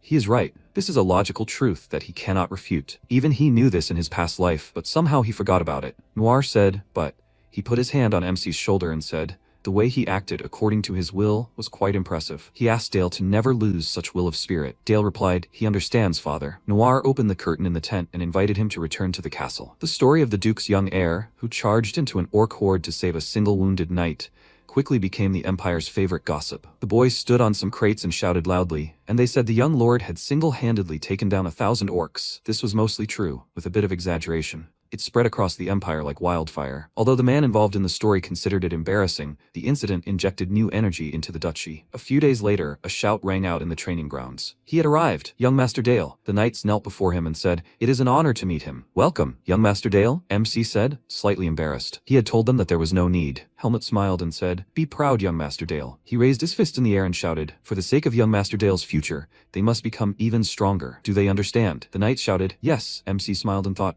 they are trying so hard. Eva called out to him and said, young Master Dale, guests from the Orhart house have arrived. Dale thanked Eva, and Helmet asked, isn't it time for them to go, young Master Dale? He thought, it seemed to him they would soon greet a special guest. The Orhart House of Martial Arts. Patriarch Badel, the Divine Sword. He was once a nobleman in the fallen kingdom of Teutonia. But when the Empire began a war of unification, both the kingdom and the Divine Sword perished, and along with them, the Orhart House. After a while, they stood at the door and MC thought, Helmet's expression changed slightly. He was probably remembering the Divine Sword, the man who knighted him. This might be awkward. They entered the hall, and Noir said, just in time. They trained again today, didn't they? Dale replied, yes, father. The butler bowed and said, young Master Dale, the guests have arrived, he said to escort them with respect. A woman with a girl entered the hall, and MC thought it was impressive that she came here without an escort. She bowed and said, she, Vanessa Orhart, humble servant to the Grand Duke of Saxe. MC said, welcome. Vanessa turned around and said, this is her daughter, Charlotte Orhart. She frowned in displeasure and said, mother. Dale wondered what she was trying to do. Charlotte stepped forward and asked why she bowed her head to them. Vanessa shouted, Charlotte, what is she saying? Noir waved his hand and said, she had to go through a lot to come such a long way. He asked, Dale, could he please escort Lady Charlotte around the castle a little? He replied, okay. He extended his hand and asked, Lady Charlotte, could she please? Charlotte slapped his hand and ordered him not to touch her. Dale looked at her puzzled, as did everyone else in the hall. Charlotte looked around and said, shameless imperial nobles. Vanessa screamed, Charlotte, what is she doing? She ordered her to apologize immediately. Charlotte clicked her tongue in displeasure and ran out of the hall. Dale asked Lady Charlotte to wait. He followed her out and slammed the door. Vanessa apologized to them for her daughter's insolence. She's not usually like this, but after recent events, her emotions are unstable. Elena clutched her head and asked, what happened? Vanessa replied, not long ago, Count Brandenburg, the new manager, was appointed to their territory. He is known as the Holy Knight of the Empire, so they must have heard of him. He is as infamous as he is famous, and it's not for nothing that he is called the King of Pigs. They say that in order to produce a very talented heir, he strives to lay his seed in any experienced swordsman, even if that person is her daughter, who has not yet reached adulthood. She barely managed to escape before he could touch her. However, it is impossible to erase that horror from the memory. Elena burst into tears from what she heard, and Noir frowned. Vanessa said she wants to protect her, but as a fallen nobleman, her power is limited. She begs them to please accept her daughter as a servant of House Saxe, so that this man can never lay a hand on her again. At that moment, MC caught up with her and said, Lady Charlotte, does she even know where she is going? Charlotte replied, she doesn't care. Dale thought, why on the training ground? Well, he thinks she is the daughter of a knight. Charlotte asked if his hand is okay. MC replied, everything is fine, no need to worry. Charlotte grabbed the hilt of her sword and said, okay. Dale thought, it looks like she has been crying recently. I wonder if she still thinks about what happened. Even if she acts unfriendly, she is still a child. Charlotte drew her sword from its sheath and said, in that case they should have a duel. Dale of the Saxe house let him draw his sword. MC asked again, what? He thought she just did whatever she wanted. Charlotte ordered him to fight her. MC replied, first he needed a reason. Charlotte said she had heard many rumors about an incredible man who single-handedly killed 1,000 orcs to save a fallen knight. MC smiled and introduced himself. Charlotte said she would defeat him, who was said to have no equal in the Empire, and she would prove to the whole world that she was stronger. Then everyone would understand that she could protect her home from that man. MC asked again, that man? Charlotte replied, Count Brandenburg, the holy warrior. Dale looked at her in surprise, then pursed his lips and thought, he could never forget him. This is the Empire's dog who stabbed him in the back. To think that he heard his name here of all places. He and she have the same goal, so she could be a good ally. But first, she needs a dose of reality. He turned and started to leave, and she looked at him questioningly. He took a blade from the barrel and said, She's just a child who doesn't know anything. Charlotte looked at him in surprise, and MC turned around and told her to attack him with all her strength. Charlotte said that she was already going to do it. She gripped the hilt of the sword and rushed to attack. Dale parried her attack and Charlotte continued to attack him. MC thought she parried every attack, fending off with flicks of her wrists and even slightly using aura. She uses this to wield a rapier that is too large for her frame. Just as a mage generates mana through a circle in their heart, a knight accumulates an aura in their body that surpasses human capabilities. She truly is a knight, through and through. Charlotte smirked and releasing mana through the sword, headed towards MC. He looked at it in surprise and blocked the blow. She thought happily, at this level, the advantage is on his side. When she was born, her father was no longer in this world, but every night her mother told her stories about him. She said that she should protect their home in his place, as the proud daughter of the divine sword. Even when their kingdom fell and their home collapsed, her sword did not slow down. So why does this boy keep stopping it? She looked at Dale and thought, something is wrong. Charlotte screamed and pulled her sword forward. She looked forward in surprise and MC pushed her sword away. She thought, she is the daughter of the divine sword. Her sword flew back and stuck in the ground. Charlotte fell to the ground and asked why she can't win. MC replied because she is not the divine sword. Her pride as his daughter is valid, but in her current state, she will not be able to protect her home from that man. The sword of a holy warrior is tens of times stronger than his. Charlotte burst into tears and looked up at him. She asked, what should she do then? She stood up and asked what she needed to do. MC replied, Dale of House Saxe, he swears in the name of his family to become the protector of House Orhart. Charlotte was surprised by his words, and Dale said, until the day she becomes strong enough to defeat him herself, he and House Saxe will be her shield. He pulled her sword from the ground and held it out, and Charlotte asked why. MC replied, because her sword was worth it. He asked her to swear to become a sword, for him and for House Saxe. Charlotte wiped away her tears and asked with a smile, how could she refuse this? She knelt before him, took the sword and said she, Charlotte Orhart, swears on her knightly honor. It might have seemed like a simple childish promise, but the determination behind it was strong enough that it could be called a vow. That day in the Duke's office, Noir said that at Lady Orhart's request, Charlotte had become a maid for House Saxe. Unexpectedly, she agreed without hesitation. Did something happen between him and that girl? MC replied, they made a promise, father. In the name of House Saxe, he swore to protect House Orhart. Noir frowned and asked, he didn't say their family's name out of pity, did he? Dale replied, no, father. Noir asked, what did he want? Dale smiled and said, she is the only heir to the divine sword. Her talent is exceptional. They made a new oath together. What he seeks is a new divine sword that will be wielded for the good of their duchy. Noir looked at him in surprise, then smiled and said, okay. MC thought, the last representative of the divine sword's line is now under their roof. This is a great blow to that idiot, Brandenburg. At this time, in Malberg, the capital of Old Teutonia, a loud scream was heard. A nightmare. This arrogant idiot dares to act first? The boy bowed and said, he begs my lord's forgiveness. Brandenburg slammed the table and shouted, idiots! They couldn't even grab one little girl. The boy spoke up.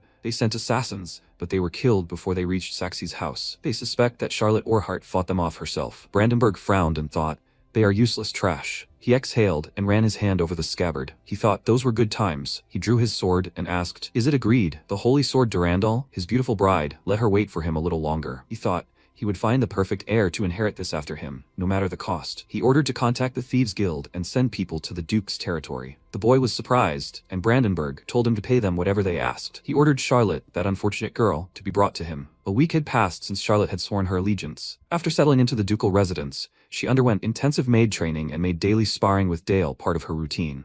After a while, Helmut asked, so, are they ready? Dale replied, of course. Charlotte frowned, and Helmut said, then, into battle. They rushed forward and crossed their swords. MC quickly dodged and swung his blade. Charlotte tried to fight back, and Helmut watched with fascination. He wondered if this was really a duel between children. They weren't yet on par with knights, but their killing intent and speed were astounding. He watched as Dale quickly moved from place to place. MC looked in surprise at Charlotte, who swung her sword and tried to attack him. Helmut blocked their blows and said, that's excellent work. She did well, Lady Charlotte. She asked to spare her empty compliments. What is she missing, Sir Helmut? She asked. My lady, does she know the essence of the rapier? Charlotte replied. A thrust, is it not? Helmut replied. No, the true essence lies in her footwork. While young Master Dale dodged her blow, he simultaneously closed the distance. At this point, she should have widened the gap and waited for an opening. The more she flexed and straightened her rapier arm, the more her blade trembled, and the less accurate her strike. She would need to rebuild her fundamentals from scratch. Charlotte asked again, what did he say? Helmut replied. He had noticed it for a long time, but her posture and footwork were unrefined and unusual. Charlotte folded her arms across her chest and muttered,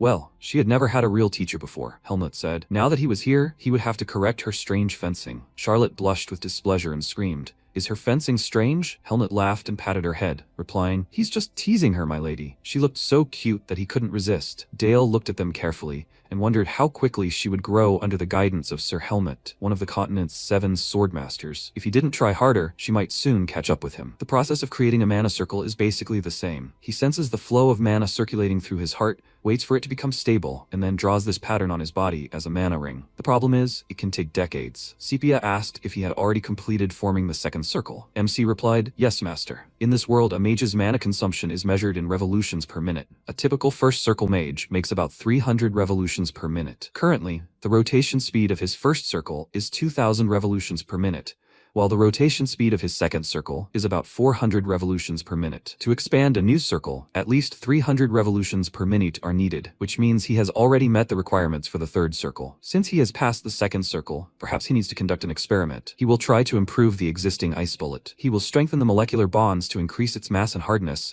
Then he will design a large caliber barrel to increase the rotation and speed. An ice bullet, an armor-piercing bullet." He released mana forward and thought, what just happened? Was it always so easy to create an armor-piercing bullet? It seems the influence of the additional circle is so great. Sepia smiled and said, "As always, he learns quickly." MC said, "It's all thanks to her, teacher. He will always be grateful to her." Sepia looked at him carefully and thought, from saving the knight from the orc horde to what happened to Charlotte, he always uses his power for the right reasons. Sometimes he scares her, but he inspires even more confidence. She hugged him and said, "He really is her wonderful student." MC was embarrassed by this and thought, she takes physical contact too easily. This is awkward. That same day in the courtyard of the duchy, MC folded his arms over his chest and thought, she really scared him. Dale said, maybe she really does see him as a child. No, now is not the time for this, he thought. He needs to focus on training. He ordered the ice wall to rise. He used an ice bullet, 12-gauge buckshot, and they bounced off the wall and flew towards him. He created a barrier and protected himself from the bullets. He thought, next time, he will try to adapt it to a bullet. At that moment, a voice rang out. "Dale?" He looked to the side and saw Charlotte, who was looking at him. She said, "So this is where he was practicing." MC replied, "Yes, she too?" Charlotte replied that she was practicing the footwork that Sir Helmet had taught her. MC said, "He thinks she likes learning fencing." Charlotte replied, "Yes, about what happened before." Dale looked at her questioningly, and Charlotte apologized for behaving like that. She was just thinking about how rude she had been to him. "Dale. She means, young Master Dale." MC said, "She really was quite rude." Charlotte widened her eyes at him in surprise, and he smiled and said, "But this time he forgives her." Charlotte smiled and asked, "Really?" Dale answered, "Yes. And also, no need to be so formal with him." Charlotte answered, "Okay." After a while they were standing near a tree and Charlotte was saying she really liked the weather here. She can swing a sword until late at night and the air immediately cools her down. Dale looked at her carefully and answered, "I see." To think that someone else feels the same way as he does. It makes him a little happy. Elena was watching them from the window and saying, "Time flies so fast, doesn't it? Their son is already such an age." Noir placed his hand on her shoulder and asked if they didn't look perfect together. Elena said they'd have to keep an eye on them. Noir said it seemed like everything had already been decided for him. Elena replied that it was a mother's duty to guide her son on the right path so he could be honest about his feelings. Moments later, at the borders of the duchy, the old man thanked Elena. She smiled and said, "Oh no, it's not worth it. Don't forget to take care of your health." MC looked at her and thought, city slums, where the streets are filled with beggars and homeless people. This is where his mother provides assistance. Every week, she delivers food and essentials and helps organize the work. Starting this year, he and Charlotte also began working with her. Charlotte asked the child to wait and asked what happened. The boy grabbed her hand and asked her to help him. His mother, she is in danger. MC looked at what was happening and the boy shouted, "Help her, please." Dale followed them and thought, this is incredibly suspicious. They parted from their night escorts and are walking through a tangled network of alleys. The fact that the request was addressed not to any adult, but to Charlotte arouses suspicion from the very beginning. MC looked up and saw a man. He thought, this man, he is from the Thieves Guild. It seems he was sent by the Holy Warrior. He knew it. After all, their target is Charlotte. The boy said, "One sec. He will get his mother." Charlotte replied, "Okay." The guy came out from behind the corner and said, "Oh my god, what are such precious children doing in such a dangerous place?" Charlotte looked around and saw that they were surrounded. The guy said, "They only have business with the little lady next to him, so he should leave quietly, young master. If they behave inappropriately here, he may get hurt." MC smiled and said, "He, Dale of Saxe, swears to protect Orhart's daughter from thugs like him." The guy said, "His nobility as an aristocrat is truly admirable, although it would be better for them them to take into account the time and circumstances. Looks like he'll have to experience some of the pain this world has to offer. Charlotte said, Dale, she forgot her sword. MC said not to be afraid, it's okay. He thought this was the perfect opportunity to try out his new shadow cloak technique under the guise of self-defense. The guys rushed towards them, and MC stepped forward. The guys asked, is there a wind? Dale moved, and the guy yelled loudly, let them dodge, idiots! MC looked at him and thought, he got it all quickly. He guessed he was a high-ranking thief after all. MC quickly moved and released dark mana, and the guy screamed, no, a new shadow cloak technique that Dale discovered after reaching the second circle. By creating shadows like parasites, they move on their own to kill the undead. The guy flew aside and screamed, and their leader frowned and asked, what is he doing? MC created a monster out of the guy, who screamed loudly, he is hungry. He is so hungry. The man spoke in fear. It is the undead. The guy screamed, what is he doing? Let him kill him already. He frowned and thought, whether he was the son of the Saxe Duchy or not, he will die from a simple swing of the blade. He rushed to attack and thought, in these alleys, no one can resist his aura-infused killing technique. He launched small blades towards Dale, who quickly deflected them. The guy thought, nightmare. He jumped up and swung his blade, but Dale activated his double-barreled shotgun and 12-gauge buckshot. It hit the guy's body and created a seal. Charlotte watched what was happening from around the corner, and said, Dale? She stepped forward and saw the monster attacking the rest of the guys, and the leader was kneeling in front of MC. He exhaled, and Dale thought, he thinks the guy won't die from one shot. Aura users are really strong. The guy screamed, he's not dead yet. He rushed to attack again and ordered to die, but at that moment, he was killed. The monster attacked everyone and screamed loudly, he wants to eat. Eat. Dale turned around and said, Charlotte, is she okay? She fell to the ground and answered, yes. The guy screamed loudly, and MC used an ice bullet. He asked to save him, and Dale waved his hand and told him to come back. He walked up to the guy lying on the ground, and he screamed, he will tell him everything he knows. Dale asked again, everything he knew? The guy answered, yes, he would tell him everything. So, MC shot him in the head and said, he wasn't particularly interested. Charlotte looked around and said, this. Dale replied, this is the true face of House Saxe, which people fear, and which will protect her. How does she feel being close? Does fear overcome her? Charlotte answered, a little. But it's okay. He fought to protect her, didn't he? After the oath he gave that day, she made her decision. If his house becomes a shield that protects her, then one day she will repay him by becoming the sword that swings for him. Thank him for teaching her what the future means. Charlotte said she will become even stronger. One of the reasons Dale took Charlotte in was because of the guilt over what happened to Sir Bedell 24 years ago. Dale extended his hand to Charlotte, and she smiled. That's why Charlotte's decision to become Dale's sword was of much greater significance than Dale himself could have imagined. Meanwhile, at Count Brandenburg's estate, he sat at the table and frowned in irritation. He said, a nightmare. He looked at the head in the box and read the letter where it was written, he knows this will be a difficult visit, Count, but he must invite him to the Duchy of Saxe. He asks him, out of respect for their sincerity, not to refuse this invitation. This is Duke Noir's summons, sent to demand an account. Even a great holy swordsman cannot refuse this order. A few days later, at the ducal castle of Saxe, Noir said, he is sincerely grateful to him for coming all this way, Count. He did not expect him to arrive so quickly. Please let him forgive such a modest reception. Brandenburg laughed and asked, what could be more urgent than summoning his grace? He frowned and thought, these slippery little rascals. He said,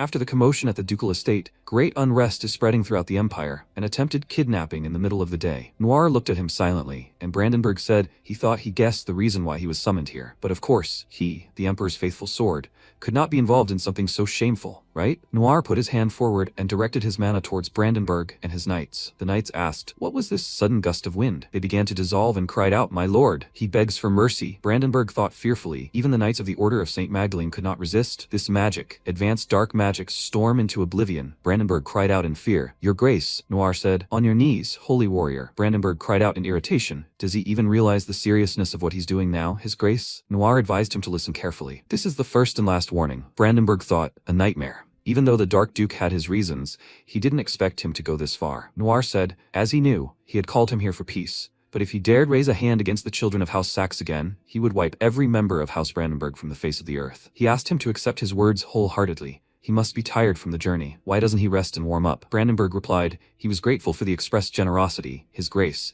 but unfortunately, circumstances prevented him from staying in the duchy any longer. Noir smirked and said, I understand. In that case, he prayed that his return home would be uneventful. Dale thought that what his father had shown to Count Brandenburg, one of the Emperor's most loyal servants, would be the spark that would set the entire empire ablaze. Everything begins with the smallest ember, but it wouldn't take long for the fire to spread. Their duty would be to defeat the Holy Warrior. When the world learned that the Holy Warrior had been forced to kneel before the Dark Duke, the core of the empire would shake. In the Duke's office, Saxasepia looked around in surprise and said, "This." Noir replied, "These are the corpses of the Thieves Guild members who attacked Dale." All of this had been done by Dale himself. Corpses torn apart, with large holes through them, and their entrails spilling out. For the first time, Sepia began to doubt herself. Perhaps her teachings were flawed. Noir said she saw that directing Dale's extraordinary talents in the right direction would require his wisdom. Lady Sepia, he would like to offer him the position of chief rival. Sepia said, in other words, she thought he was asking her not just to remain his mentor, but to become a part of House Saxe itself. Noir said Dale depended on her, Lady Sepia, a lot, but even he couldn't guide him with his own strength. If she supported him, everything would change. Sepia replied, she understood him. Learning how this child sees the world was her most important task at the moment. Time passed, and Dale's 10th birthday arrived. Unlike last year's celebration, this time even envoys from the imperial court were present. Among them, the most prominent guest was Dale. Dale said, "Welcome, Marquis Julius." He smiled and said,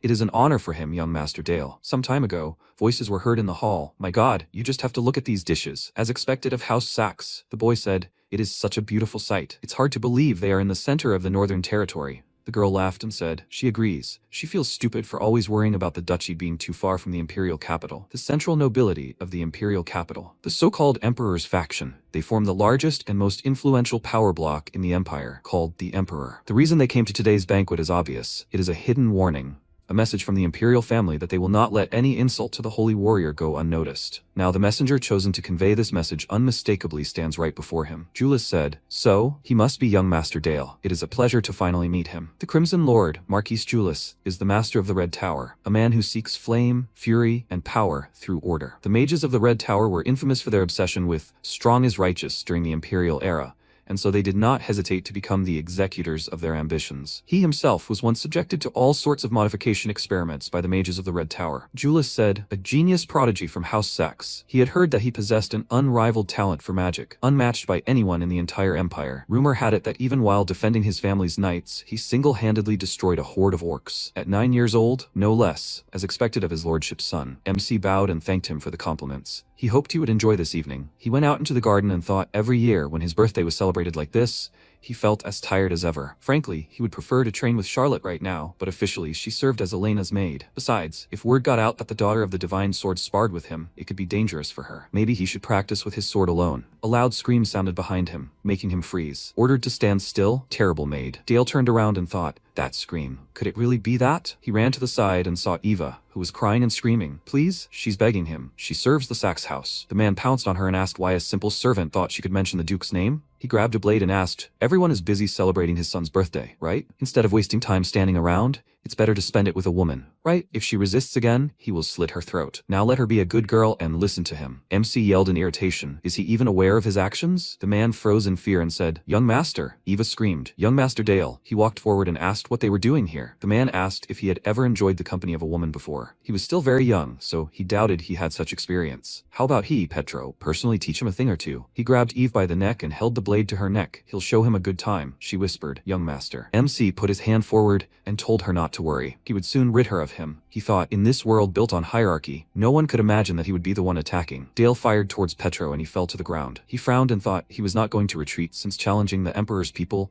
was not the smartest thing to do. Petro stood up and shouted, what is he doing, young Master Dale? MC ordered him to kneel. Petro asked again. What? MC shouted. Did he not hear? He ordered him to kneel and apologize to Miss Eva. As she said, she serves in their house. She is one of the members of the Saxe house. Petro thought irritably, this little brat from Saxe. He said, young Master Dale, to his regret, he stands here today as the representative of His Majesty himself. Insulting him by defending the honor of a low-born girl is tantamount to insulting the Emperor. Dale asked him to tell me, does His Majesty enjoy harassing servants from noble houses for fun? Petro asked again, excuse me, how dare he say such a thing? Noir, Elena, and Julius approached them and MC said, this is his last warning, on his knees. Julius said, aha, what an interesting turn of events. Noir screamed, Dale, what is going on here? He replied, this man attempted to use violence against one of the servants of House Saxe. Noir screamed, and for this he showed such disrespect to Lord Petro? Petro cried out, yes, your grace.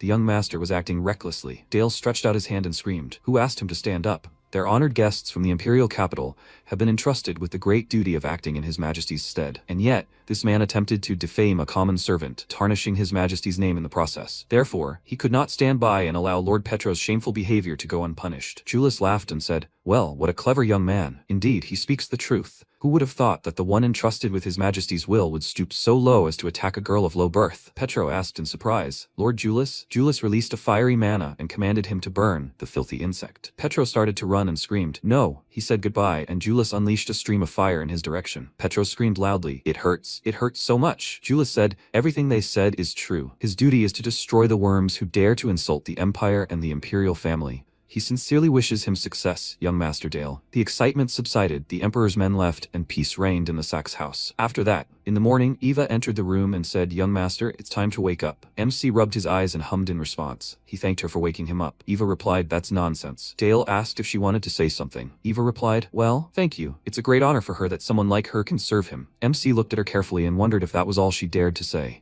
He had lived in 2 different worlds, but he was still unfamiliar with this feeling. He would have to get used to it. He smiled and thanked Eva. He thought, as the eldest son of the Sax house, he understood the significance of this name, and he would use it however he could. If it helps destroy the Empire, Noir said after a while. He's smart, Dale, but he's been acting strange lately. Is there a reason for that? MC was thoughtful for a moment, then replied, if the hero from another world hadn't died in the battle with the divine sword Badel, then the next place the hero's sword would most likely have appeared was the Saxe Duchy. Noir looked at him in surprise and said, that's a bold statement. Where does he get such confidence? MC replied, because. He thought about it. In his past life, he heard that the Empire was plotting against the Saxe house. The Empire abandoned the hero. They were afraid of what might happen if the leash their hound was on broke and attacked its master. Dale said, even though the hero from another world defeated the Demon King, the Empire didn't eradicate the darkness from the Demon King's domain. Instead, they issued an absurd order to seize the Demon King's lands, expand the Empire's territory, and unilaterally demanded sacrifices from their house. They even gifted the land to him. Until the darkness in this land is completely dispelled, the bloodshed will not cease. Noir listened intently, and MC continued. Moreover, people within the Empire and beyond its northern borders are pointing to them, House Saxe, as a clan of darkness. Just as they abandoned the hero, they will try to eliminate the internal risks, meaning those who could threaten them from within. Noir asked again, did they betray the hero? Where is he from? Dale replied,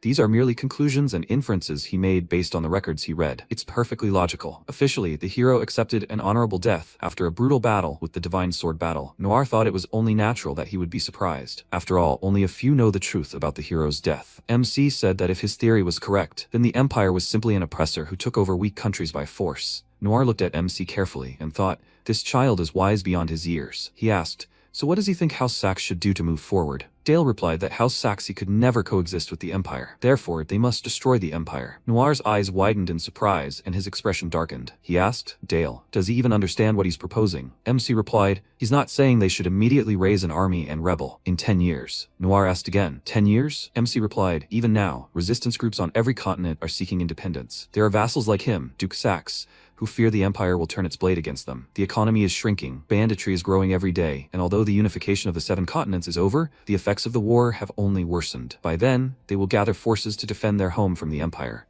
They will support resistance forces operating in various regions, and he presented his plan for the fall of the Empire, and they discussed it until sunset. Dale asked what he was thinking about. Noir grinned and said, his talents truly know no bounds. He sees things that even he doesn't. He is so proud that he is his son. From this day forward, he will no longer be just the Duke's eldest son and a mere 10-year-old. He will treat him as his heir, the boy who will one day lead House Saxe. MC said in surprise, Father. Noir patted him on the shoulder and said, as the head of the family, he will listen to his words and respect them. Dale thought he'd been waiting for this day when he would finally receive the authority to rule House Saxe with his own hands. Noir told Dale to speak without hesitation. What decision would he make regarding their family at this point? MC asked. He said he would treat him differently. Right, father? If so, then let him grant him permission to go to the Tower Challenge in Necropolis. Noir looked at him questioningly. The Tower Challenge is a kind of game in which one must determine one's rank among mages, where they will meet the Guardians of the Magic Tower. Defeating higher-ranking Guardians increases their status, and the strongest among them will receive the title of Tower Elder. The one who reaches the very top receives the title of Magic Tower Master. Noir asked if he really wanted to go to such a dangerous place where he could lose his life. It was too early for him. He hadn't even passed his 3rd circle yet. Dale replied that he would soon. Noir spoke up. Usually, one can only pass the 3rd circle between the ages of 20 and 30. Even for someone like him, who had already passed his 2nd circle, it won't be easy. Dale said that this decision concerns both him and House Saxe. Noir asked why. MC replied that if he proved his worth in the test, his status as his heir would strengthen his position,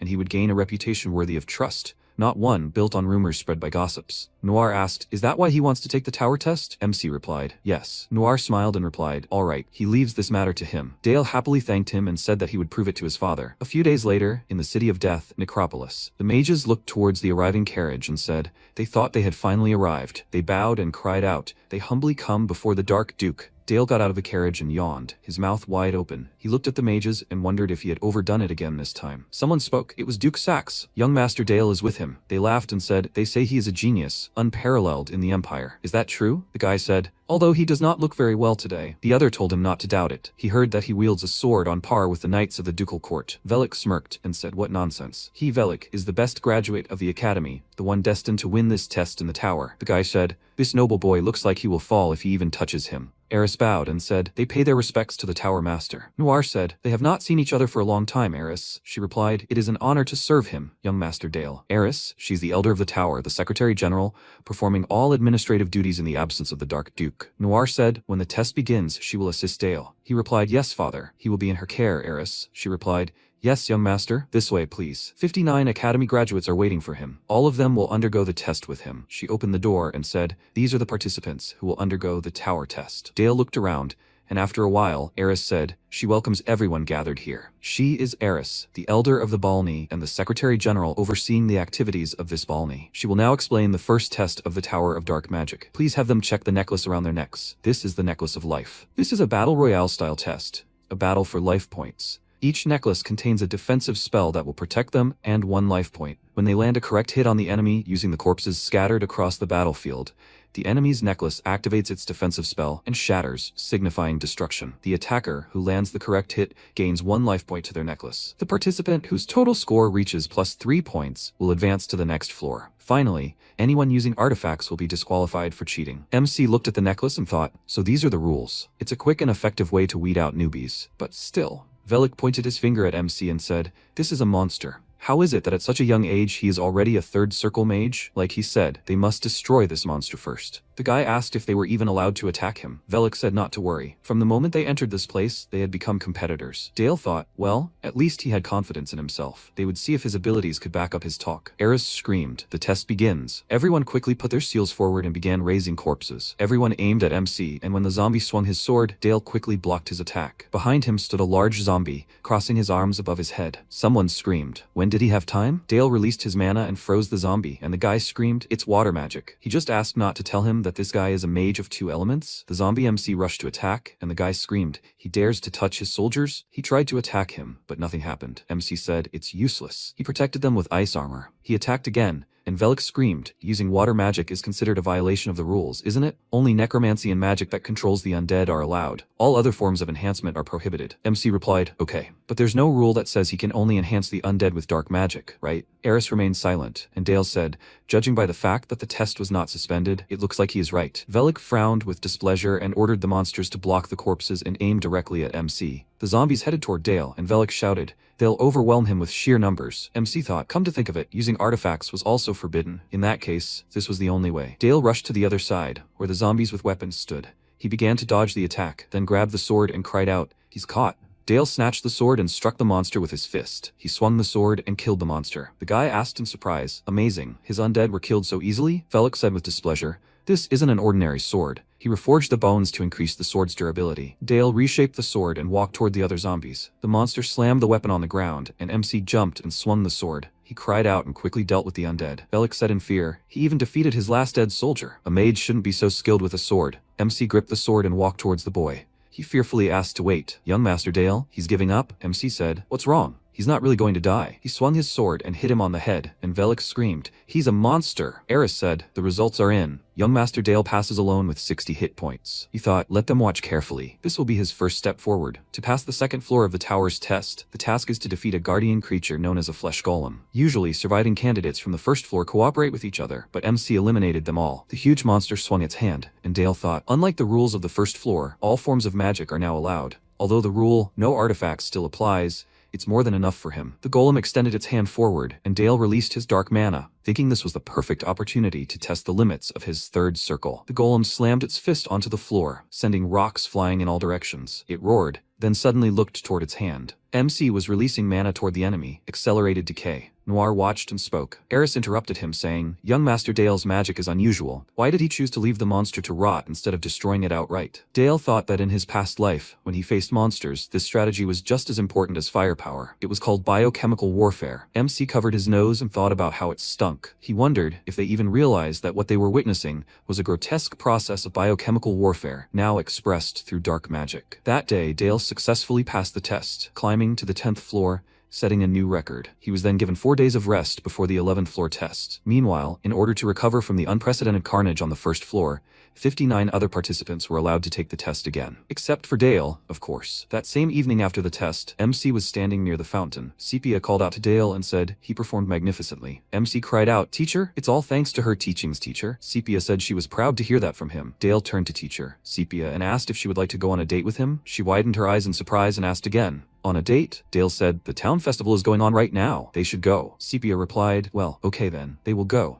She thought for a moment. A date? Well, technically he's not wrong, and yet Dale must be misunderstanding what a date actually is. MC thought happily, is this what people mean when they say someone is dark inside? There were a lot of people at the Necropolis Town Festival. Sepia said, he must be tired after such a difficult challenge. MC said he's fine. Besides, there are still a few days left before the next challenge starts. Sepia said, I see. She's glad to hear that. They walked forward in silence, and after a while, MC asked, the moon is beautiful, isn't it? Sepia fixed her hair and replied, yes, it really is. MC thought, the conversation isn't flowing as easily as before, but this silence doesn't feel uncomfortable. It's always been like this with Sepia. Maybe it's because she believed in him from the start, but he finds himself wanting to get closer to her. A few days ago, on the day he passed his third circle, he finally understood what Sepia meant. Facing the inner world, Dale was covered in mana, and blood began pouring from his nose. He grabbed his nose and chest and then thought, to surpass his limits, he must overfill his mana reserve beyond the second circle. Only by withstanding the raging mana can he reach his third circle. 3 magical seals appeared, and a sword pierced his body. He thought, this dark sword. Dale looked around and saw a snow-covered expanse.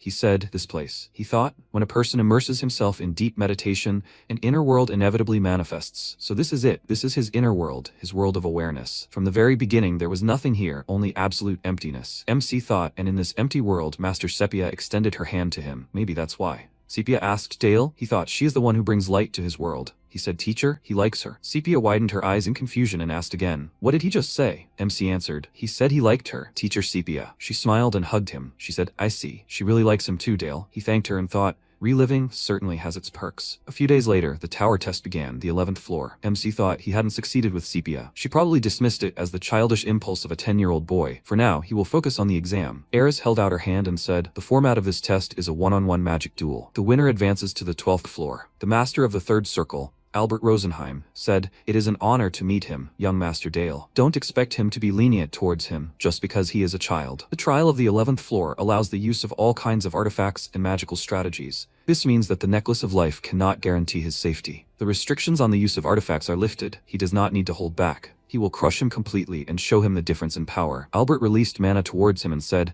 let the duel proceed. He laughed loudly and said, he better be on his guard. He is not like those new academy graduates they have encountered before. This is where his streak ends. He created large energy seals and offered to see if he can block it. Arrows began to attack MC, but he deftly dodged them. Dale thought, even if it was only for a moment, using an attack spell before the duel began is a clear violation. However, the judges didn't give any sign or signal to stop the match. They must be curious to see how strong he really is. This is pure meritocracy. That's why he hates magicians. Albert ordered a rebellion. His creations? Let them swear eternal service to him. Zombies appeared in front of him and walked towards MC. Albert screamed. His servants, born from the darkness deeper than the bloodthirsty night. MC thought how embarrassing. Where did he even learn such a ridiculous performance? However, he is definitely stronger than an ordinary beginner. He began to dodge the attacks again, and Albert mockingly asked, how long is he going to dodge? He can't win just by avoiding him. The zombies walked towards MC, and he quickly attacked them and threw them in different directions. He asked, he has nothing else to show, right? He used a deadly explosion and the monster's body exploded. Albert shouted, he will be today's winner, young Master Dale. He widened his eyes in surprise and asked to wait. When did he have time? Where is he? MC asked, isn't it a low act to deceive a child? Albert started looking around and asked where he disappeared to. Dark streams of mana enveloped Dale, who moved behind him, and said, he looks a little worried. It was a clever sneak attack, but it was clearly not enough to defeat him. He used shadow transformation. Dark tentacles grabbed Albert's legs and a voice rang out, he's hungry. He's hungry. Can he eat him? Can he? He'll ask to let him eat already. A huge dark dragon appeared in front of Albert, and Dale said, okay, but don't overeat. Everyone looked at what was happening in fear, and Albert screamed loudly. The tentacles grabbed his body and someone screamed. No, Dale said. It seems they got a little hot from hunger. Albert asked for mercy. MC said, back. The tentacles released Albert and a voice rang out. The winner of the first round, Dale, he said. So, who's ready for the second round? All the mages who stood by said they gave up and just wanted to live. From the third round onward, all the duels except the final one ended in victory by default. Dale continued to refine and form his 3 magic circles. As he began to break through the guardians of each floor, by the time he reached the 20th floor, a worthy opponent finally appeared. The Headless Horseman, a knight with nothing in place of his head. Someone said, a headless knight, created by one of the elders of the Dark Tower himself. This is an opponent unlike any that have come before. Even for him, young Master Dale, this may be the highest achievement he is capable of. MC wondered if it would be boring if everything went as expected. He released dark mana and directed it towards the enemy. The guy asked, what's going on? Let him look over there. The rider knelt down, and someone screamed, a headless knight is kneeling. MC looked at it carefully and frowned, and then struck him with his sword and told him to end his torment. The rider fell and began to dissolve. Dale thought, such devotion that he even abandons his duties as a guard. He looked around and thought, maybe he went a little overboard. He supposes it is only natural to be shocked. He means that the creation betrayed its creator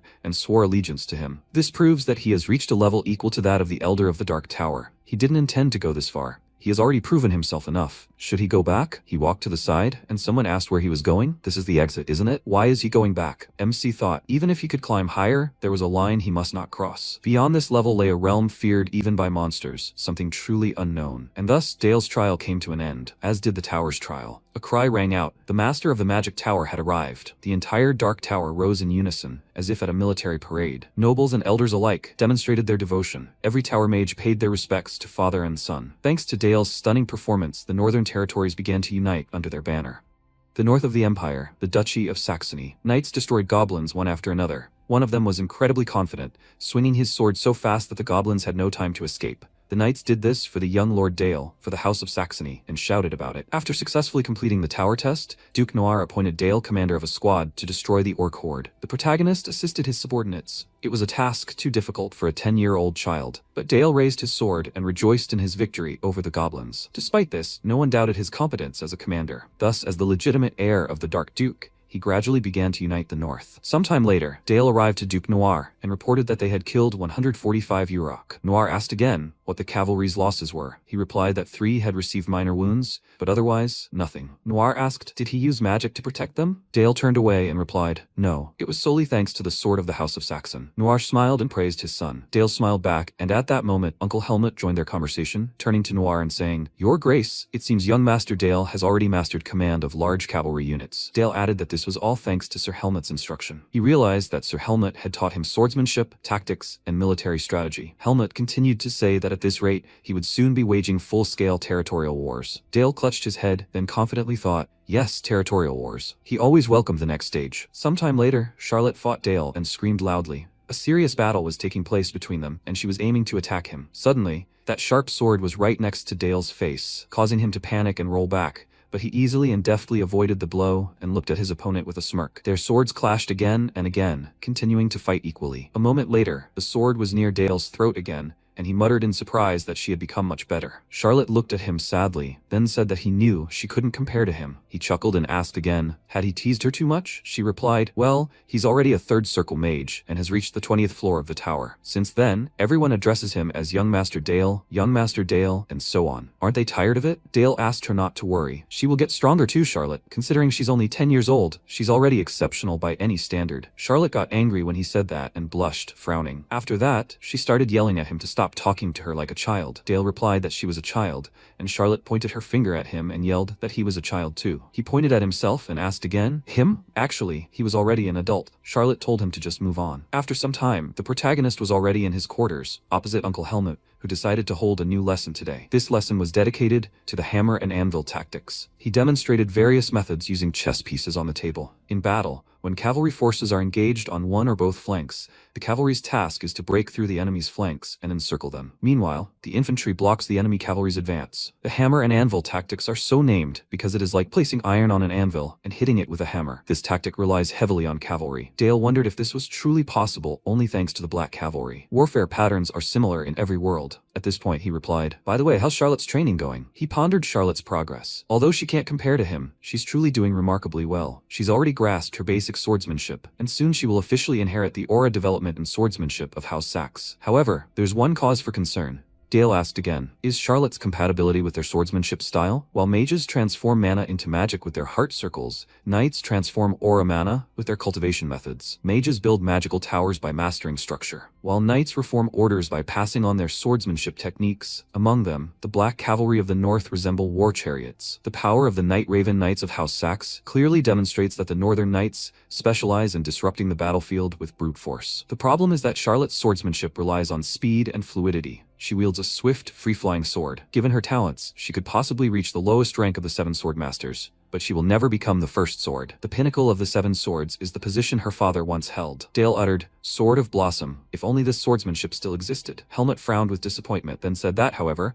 it had been completely lost after the fall of the knightly nation. Dale wondered if it could truly vanish from this world forever. After that, Dale's days became even more ruthless. As he combined monster subjugation with his studies, his reputation continued to grow steadily. The time had come to demonstrate the results of his progress. Noir frowned in horror and asked what he had just said. A subordinate approached him and continued to explain that a neighboring territory ruled by Baron Parker had declared a territorial war, demanding ownership of a copper mine belonging to him. In this world, the boundaries between countries and peoples were far less clear than one might think. However, a low-ranking nobleman engaging in a high-ranking nobleman's fight was absurd. His subordinate informed him that if he refused to vacate the mine and accept the challenge, Count Brandenburg would be reported as siding with the Baron to maintain his peace. Moreover, a letter had arrived proposing the deployment of the Knight St. Magdalene in exchange for a share of the mine's profits. At that moment, Dale and Noir were simultaneously dumbfounded. It became clear to him how they intended to proceed. He still hadn't forgotten the humiliation he'd suffered that day at the hands of his father. If this were to continue,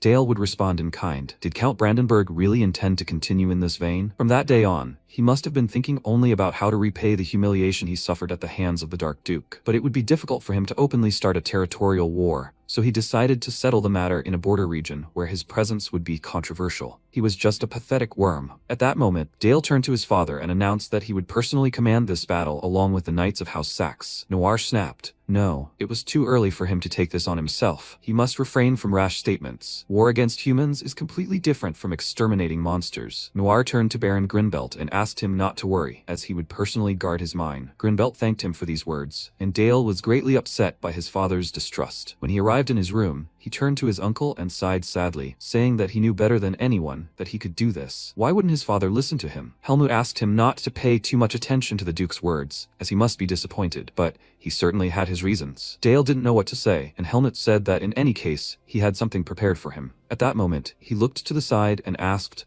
"How about playing a strategy game with him?" Dale realized that this game was similar to chess, but here it was called something else. He asked, "A war game?" Helmut was glad that he knew about it. This game was very similar to real war, so the rules here were complex. But once he got the hang of it, they would be very useful. If he played against him, they could have a serious discussion about the battlefield. At that moment, Dale snatched the chessboard from his hands and, holding it above himself, exclaimed, "That's it." Helmut asked again, "Young sir, where are you going?" The protagonist ran to his father, who asked what he wanted. If he beat him in this strategy game, did he want permission to join the territorial war? He didn't change his mind even after hearing what he had to say. Dale replied that he understood that war wasn't just a clash of forces but a serious contest of wits. Please, let him appreciate him one match at a time. Helmut laughed and apologized to the Duke, saying he would talk to him. Noir responded sharply, "No, let him leave it here." Dale was as surprised as Helmut, and Noir continued to say that if he won, he would grant his wish. Dale was overjoyed and thanked his father for believing in him. His father replied that if he lost, he would abandon the idea of participating in this battle. After some time, their battle continued. Helmut's mouth dropped open in astonishment, and he said, "Oh my." It turned out that this was indeed his victory. Despite Duke Noir's caution, young Master Dale took advantage of his superior numbers and favorable terrain. He still couldn't believe that Dale had won 2 out of 3 matches against the Duke himself. Dale asked, "So he'll keep his promise, right?" Noir was shocked but replied, "Okay, but since when did he know this game?" He scratched his head and replied that several years ago he found a collection in the library, played it, and began studying it. Of course, it was a lie, and if he hadn't somehow spun it, he would have seemed too strange. Noir rose from his seat and said that a promise was a promise. In his name, he was giving him full command of the knights in the upcoming battle. Helmut was shocked and shouted, "Your Grace." Noir ignored him and said that no matter how high his expectations were, the honor of House Saxe was at stake. Defeat would not be accepted. He asked for the last time, could he really handle this battle alone? Dale grinned and replied, "Yes, please, let his father trust him. He would prove he could do it," placing his hand on his heart. Noir smiled and replied that that was very good. Let him prove what he had sought and return victorious. Sometime later, in the Brandenburg fortress, Malberg, Brandenburg shouted, He's been drinking and wandering through the slums all day again, Philip? Rumor has it that the young scion of House Saxe will personally lead his knights. What is he even doing? Philip replied that his father shouldn't worry. He's just a 10-year-old brat. He is the eldest son of Count Brandenburg. Philip then turned to his father and said that, as his eldest son, he begs him to allow him to crush the arrogant brat of House Saxe along with his knights. Brandenburg became extremely angry and clenched his teeth in rage, then slammed his fist on the table with such a bang that Philip flinched in fear. Brandenburg asked again, was he calling him just a 10-year-old brat? Philip didn't understand, and Brandenburg continued shouting, arrogant brat of House Saxe? He's just a monster he couldn't handle even in 100 years. Philip fell to the floor in fear and spilled the bottle of alcoholic drink he was holding. Brandenburg called him a pathetic insect, inferior even to a 10-year-old. He knew he should have taken care of Charlotte long ago. In this battle, he entrusted him with command of their knights. Philip smiled and replied, yes, father. Brandenburg asked again, what was he so happy about? His job was simply to stand there and look handsome, nothing more. Philip asked again, what did he mean? He replied that Sir Milvus would be in actual command. His job was simply to be the figurehead of the army, that would be enough. Then he turned to Sir Milvus and asked him to take Philip away from here. Milvus grabbed him by the shoulders and dragged him along, while Philip cried out in fear, father. Brandenburg turned and thought that he himself wanted to go onto the battlefield, but he couldn't go against a child. And don't let him say that this was part of his plan, Duke Noir. A few days later, on Baron Grinbelt's territory, he sat, frightened, awaiting the unknown. Beads of sweat trickled down his face as he stared ahead. When the protagonist appeared before him, they shouted out a respectful greeting to young Lord Dale of House Saxe. They thanked him for coming so far. The knights began discussing among themselves. Is he really just a child? Does he even know how to wield a sword? They really do call him a prodigy, so one of them suggests not to worry about it. Grinbelt's face showed disbelief and fear, but he approached Dale and said that with them, young lord, they feel more confident and truly relieved. Dale thanked him for these words, and at that moment, Grinbelt thought with fear, did they really send a 10-year-old boy? Even considering that he is accompanied by the Black Cavalry, entrusting complete command to such a young man is too much. In the meantime, please let them come inside and attend the banquet they have prepared. But Dale replied that they do not have much time. Grinbelt asked fearfully, what did he mean? At that moment, Dale abruptly thrust his sword in front of him and declared that, first, he wanted to inspect the condition of the troops under his command. Among the soldiers he commanded, who was the strongest? Grinbelt was dumbfounded by this, and Dale decided to ask again, who was the strongest of those under his command? At that moment, one of the knights announced that it was he, young lord. No one could match him. It was a knight with red hair and confident features. He wondered if this little brat was hanging around here with his sword at the ready, only because his family had paid for everything. He would definitely put him in his place. The protagonist frowned and looked him in the eyes silently. He removed the sword from Grinbelt, who stuttered fearfully and said mockingly that he seemed to doubt his abilities. It's all because he's a 10-year-old boy, put in charge of a squad without any prior discussion. Right? At that moment, he slammed his sword on the ground and declared that he, too, had every right to doubt them. But there was a surefire way to dispel their doubts with a sword. However, he was perplexed by the fact that the so-called strongest knight he was boasting about was very drunk. Therefore, there was no need to test his competence. He had personally confirmed his doubts. Or is drinking necessary for courage?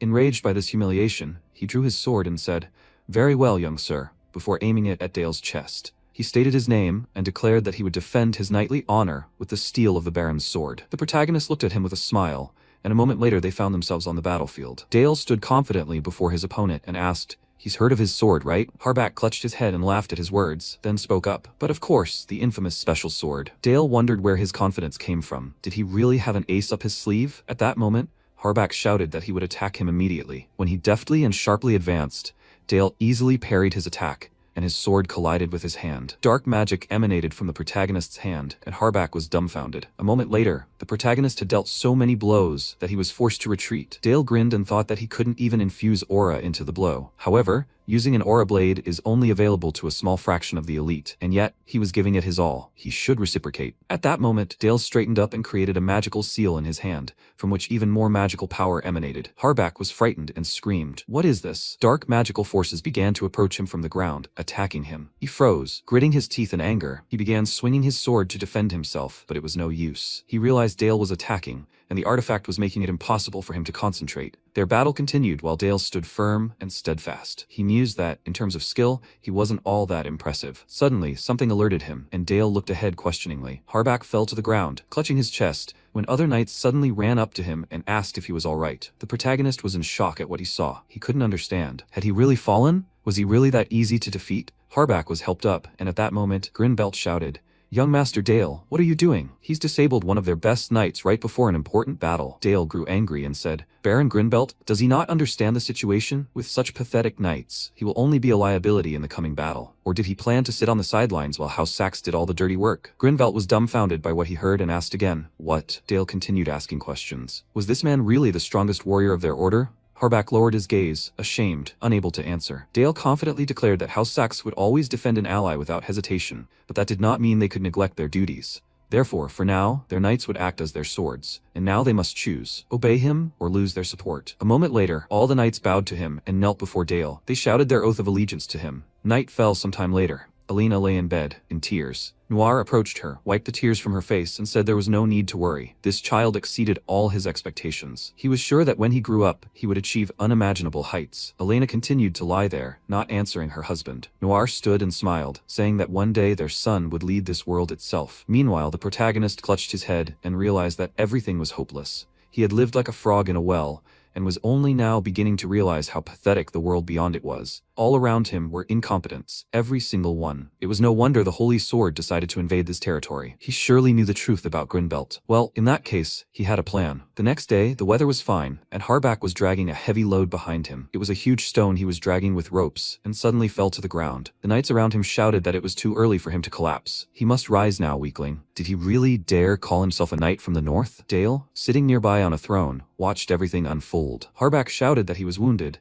and Dale kept saying that he hadn't done anything properly and was already whining. He turned to Bale and told Baron Grinbelt to train the knights in everything, starting with endurance training, as they were good for nothing. Baron listened to the order and set to work. Dale also asked that someone be sent to Baron Parker to tell them they would like to propose negotiations. The knight repeated the question. "Negotiations?" Dale confidently replied, yes, he shouldn't be afraid, as he had no intention of accepting humiliating truce terms. He simply wanted to see someone before the battle. Sometime later, the men arrived at the negotiation site, on the border between two baronies. Dale sat alone at the table, waiting for his partner. He understood they had a couple of weeks left, tops. Considering the Knights of St. Magdalene had embarked on a long campaign across the continent, their meager supplies would likely strike first. Parker's defense force couldn't be underestimated. The protagonist's subordinate reported that Lord Philip had arrived. Dale glanced at him with a smirk and thought that, as expected, they had sent these two. This pawn, Commander Philip, had even powdered himself to come out to him. Philip grinned at him, causing Dale to wonder if Sir Milvus, the real commander of the battle, was standing behind him. The protagonist greeted Lord Philip, who sat down at the negotiating table with a sneer and asked, "Does he want to negotiate? After all, real war is no place for weaklings." Dale smiled silently, looking at him, and then asked again, why did he accept the request for negotiations? He replied that there was a reason, when Dale suddenly said he hadn't asked him. Philip was surprised and asked again, "What?" Dale replied that he wasn't particularly interested in the opinion of a puppet acting as his superior. He addressed the real commander behind him, Sir Milvus, the true sword. Philip was surprised and asked again, "What did he just say?" Dale asked again, "Isn't that so? Why else would the sacred sword be trusted with command of an entire army by such a mediocrity?" Philip was angered when Milva suddenly shouted at Lord Philip not to listen to him. Philip clenched his fists and called him a little shit. The fact that Count Brandenburg considered Philip a disgrace was a secret known only to his closest confidants. But how did the boy even know about it? Dale continued, how could it be that his deeply revered father didn't have an ounce of respect for him? At that moment, Milvus shouted that the negotiations were over. Lord Philip, they would not linger here and must return immediately. Philip's hands shook and he replied that they were returning,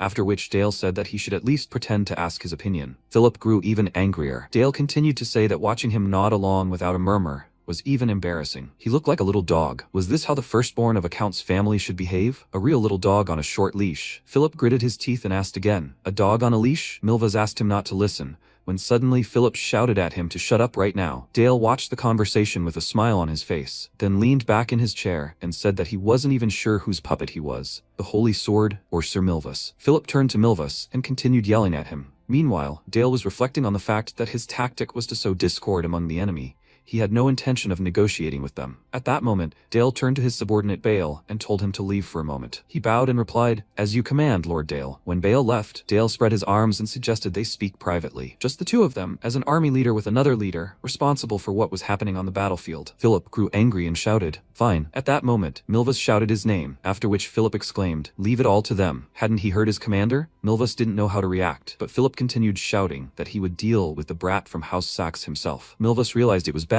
that he had fallen for this bait. After that he replied, "Everything will be as he commands," and left the tent. When they were alone, Dale turned to Philip and thanked him for it. As he had said earlier, their meeting was strictly for negotiations. Philip asked, did he have something to offer? Dale replied that it was true. If the Knights of St. Magdalene immediately abandoned the battle, then House Saxe would supply their army with provisions for the return journey. Philip was dumbfounded and asked again, what? He considered that an offer? Dale replied, exactly. He apologized if it sounded presumptuous, but they should be prudent and deploy their troops. Otherwise, their army would be destroyed, and hundreds of knights would become prisoners of war. The reputation of the Holy Sword would be tarnished, and they would be dragged through the mud. This was their last chance to retain even a shred of dignity. Sweat began to pour down Philip's face with anger, but he rose from his seat and shouted that Milvus was right. He had been mocking them from the very beginning. He grinned and replied, what a shame. This was his last chance. Philip asked, what is he talking about? Dale asked, isn't he scared at all? As soon as the battle was lost, the blame would fall on one person, and it wouldn't be Sir Milvus, but the Count's incompetent and completely useless firstborn. Philip exclaimed, what nonsense. He who laughs last laughs best.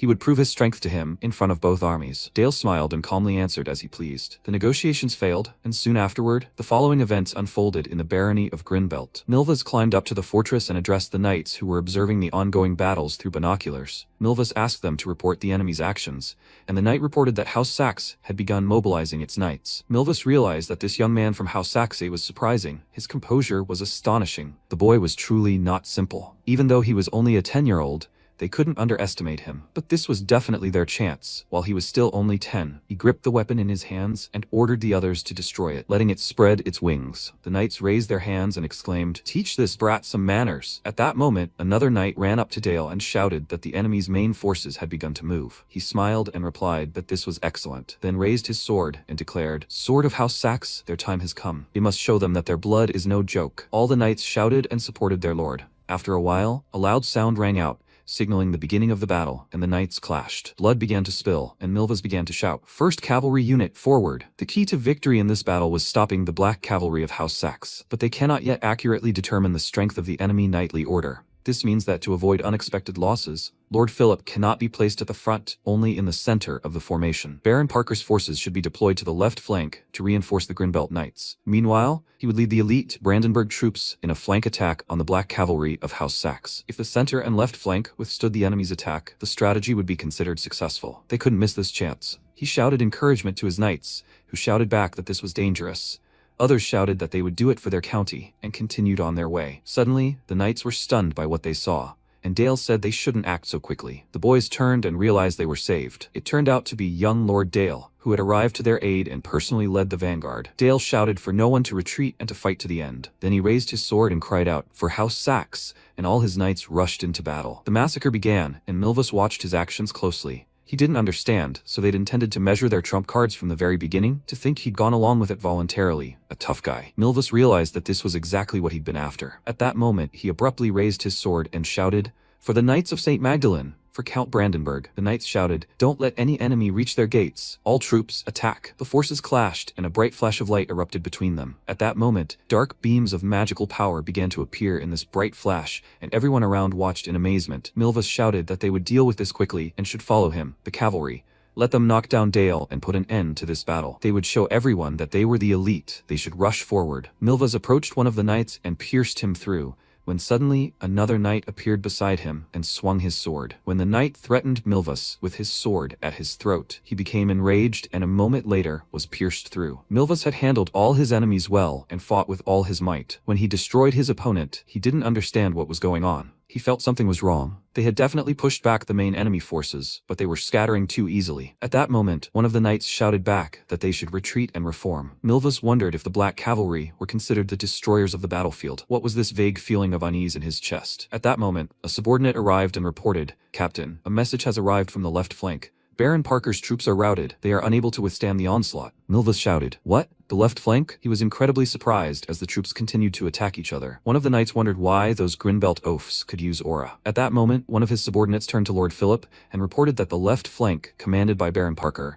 was requesting reinforcements. The Aura Knights of House Saxe had broken through their ranks. Another knight replied that this was simply impossible. How had their knights even broken through? They turned to Lord Philip and asked for further orders. Philip was angry and afraid. He remembered well Dale's words, saying that once the battle was lost, the blame would fall on one man, the incompetent and utterly useless firstborn of the Count. He decided not to let this brat win. At that moment, a knight turned to him and said he had received a message from Sir Milvas. He recommended combining the cavalry in the center and rear guard with the left flank to strengthen the defense. Philip turned and shouted at him to shut up. He extended his hand and shouted for all the cavalry to attack him. They would strike the right flank. While they were smashing the left flank, he would strangle that brat Dale with his own hands. Meanwhile, the knight informed Captain Milvas that Lord Dale and his shock troops would soon be here. He was dumbfounded and asked again, "What?" Clutching his head, Milvas said that he had clearly told him to preserve the left flank. He was just a useless idiot. The right flank was already pushing back the weakened left flank of the enemy, and strengthening it would only hinder their advance and reduce their effectiveness. But this fool, blinded by the sole thought of striking the enemy commander, ignored all calls for help. It would be a disaster. At this rate, the left flank would break completely, and they would find themselves trapped. One of the knights shouted at him, "Captain, they need to retreat." Milvas replied, "No, not yet." All the knights exchanged silent glances, stunned. Milvas replied that the battle wasn't over. Dale, on the other hand, watched with a smirk and confidently stared ahead. Milvas grew angry and declared that this insolent man was already celebrating victory. He would wipe that smug smirk off his face. At that moment,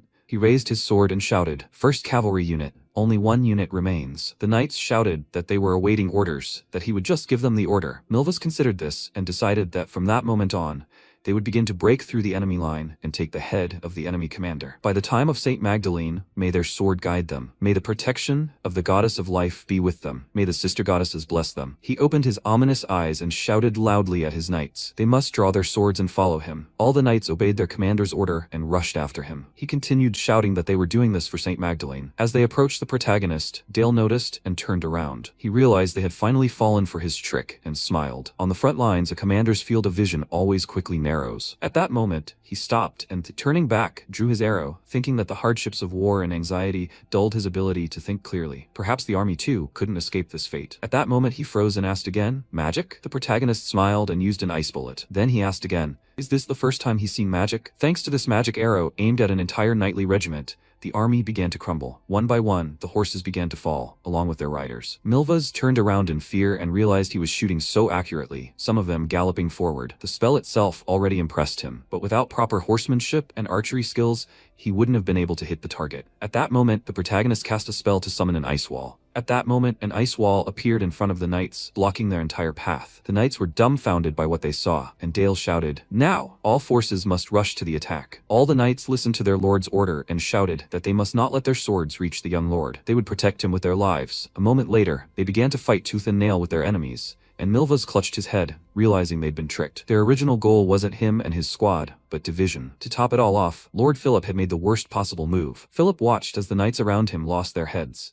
Because of him, the main forces had shifted to the right flank, and their formations were now completely destroyed. He screamed with incredible anger and cursed. So this was the only option now, but before he could fully consider this sentence, he suddenly cried out loudly, trying to break through this ice wall and the spell. He grabbed his sword and shouted that this was the end. Lord Dale. He couldn't stand against him. Dale was prepared for this and smiled. A moment later, Milvas was kneeling in front of him, and Dale looked down on him. It seemed someone was overestimating the power of the Aura Knights. The combat doctrines developed by the Knightly Order of St. Magdalene sometimes become their fatal weakness. The one who had captured him in his past life was the head of this order, the Holy Sword. So, whether he liked it or not, he eventually became familiar with many of the customs of the Knightly Order of St. Magdalene under his command. He knows them like the back of his hand. At that moment, his subordinate exclaimed, "Young Master Dale, Baron Grinbelt's knights have succeeded." The left flank commander, Baron Parker, was also captured. Milvas was furious that all of this had happened because of that idiot Philip. Dale approached him and said that it seemed Philip didn't really trust him. Milvas replied, "What do you mean? He planned this all along and lured them into his trap." Dale smiled and replied that anything can happen on the battlefield, and no one can know how things will turn out. And in this endless chaos, those who ultimately doom themselves have only their own stupidity to blame. In accordance with the traditions of the great empire, he was prepared to show mercy to those who begged for mercy for a few gold coins. So, will they pray for their lives? At that moment, one of the knights shouted, "Don't make him laugh. They would rather die than beg him." Dale snapped his fingers and asked again, "Really?" He'd used his magical power to pierce one of the opposing knights, telling him to die if he did. He let out a terrifyingly loud cry of piercing pain, then turned to Milvas and asked, "What about him?" He stared silently at the ground, when suddenly the knights under his command were dumbfounded when they saw him bow before Dale. He knew he wasn't afraid to die, but only then would he show the knights how dangerous this man was. At that moment he shouted for everyone to kneel immediately. They were invoking the merciful traditions of the empire and surrendering, and also asking for proper treatment of prisoners of war. Dale looked at him silently, then asked again, so they're even willing to beg on their knees for mercy? In that case, he wouldn't drag this out any longer and said, no. Milvus was surprised and looked at him in bewilderment, when suddenly Dale sharply stated that none of them would survive and smiled. After that, he ordered them all to be killed. Even the warriors of the Allied Order held their breath for a moment at these words. According to Imperial custom, captured knights were released after a ransom was paid, but Dale's voice was unyielding. Within moments, all of the commander's knights were slain and destroyed, except Milvus. For Sax's knights, only his orders existed, but only one man was responsible for what had happened. Milvus grew enraged and screamed that he was nothing but a vile scum. Did he really think he would surrender so easily? At that moment, he grabbed his sword and rushed at Dale, but a second later, the knights pierced him and killed him. He fell to the ground, lying in a pool of his own blood, and when Dale approached him, he said, "Does he remember his death?" Milvus was stunned by what he heard, and Dale whispered in his ear that he remembered it well, and his face that night. He was there too. When his lord plunged his sword into his back, he stood there smiling, so now he asks him one more time, "Young knight, does he remember his death?" Milvus screamed in horror and exclaimed that it was simply impossible. Had he truly returned to life, monster? At that moment, dark forces consumed his body, and Dale confidently answered him, yes. Only now did he finally feel satisfaction. Meanwhile, the battle continued, and Philip's remaining knights perished right before his eyes. He lowered his gaze in despair and realized that when he came to his senses, it was all over. The cavalry on the right flank had been routed, Milvus and the Aura Knight killed. The left flank had also long since been broken through, and the cavalry was surrounded by the main forces. He recalled Dale's gaze and his grin. Clutching his head, he wondered why he continued to see them. At that moment, one of the knights cried out, "Young Master Philip, he asks you to make a decision now." Philip continued to clutch his head and muttered that they could not lose like this. The knights looked at him in bewilderment and asked what he had just said. He shouted at them all to stand and not retreat. Their knightly order would never kneel. The knight replied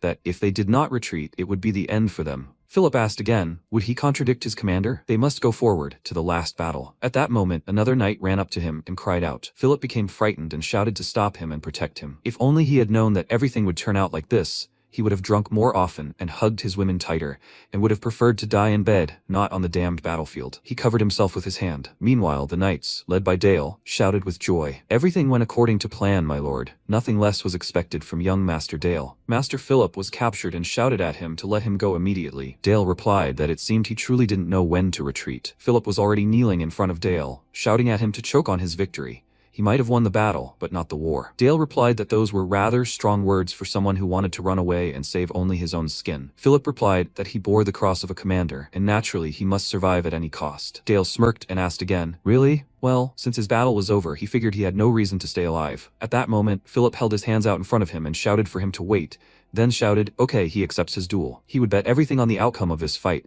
as he had proposed. At that moment, Bale commented, how absurd. The protagonist replied that everything was fine, then said, okay, he accepts this. Philip smiled and rose from his seat, when suddenly he shouted that he was caught. In his thoughts, Philip went crazy and thought he knew he would agree to this. Let him die, the arrogant brat. Philip swung his sword, determined to defeat his opponent. But Dale, with a calm expression, attacked him with his magical powers, causing Philip to stumble back. He was dumbfounded and didn't understand what had just happened. When he fell to the ground, he began rolling from side to side, screaming for mercy and not to kill him. He begged, but Dale looked at him with irritation and said, so he intended to be so pathetic until his death. Thus, a grand war with loud slogans ended with a ridiculous scream. Sometime later, the protagonist was greeted at the palace with joy and celebration. Everyone shouted that the young master had returned victorious. People around him were discussing how he had successfully carried out an operation to encircle and destroy the Knights of St. Magdalene. Many enemy forces were killed. Dale felt uncomfortable and embarrassed. One of the people who arrived at the pier asked these guys, what's so good about this? A sea of blood had been spilled on this battlefield. Did God really want all these people dead? Now this child's blade is aimed at the enemy, but one day he will not hesitate to direct it at his own people. It was Cardinal Nikolai, from the Church of the Goddess of Life. He grinned and decided to influence the people around him. When Dale arrived at the estate,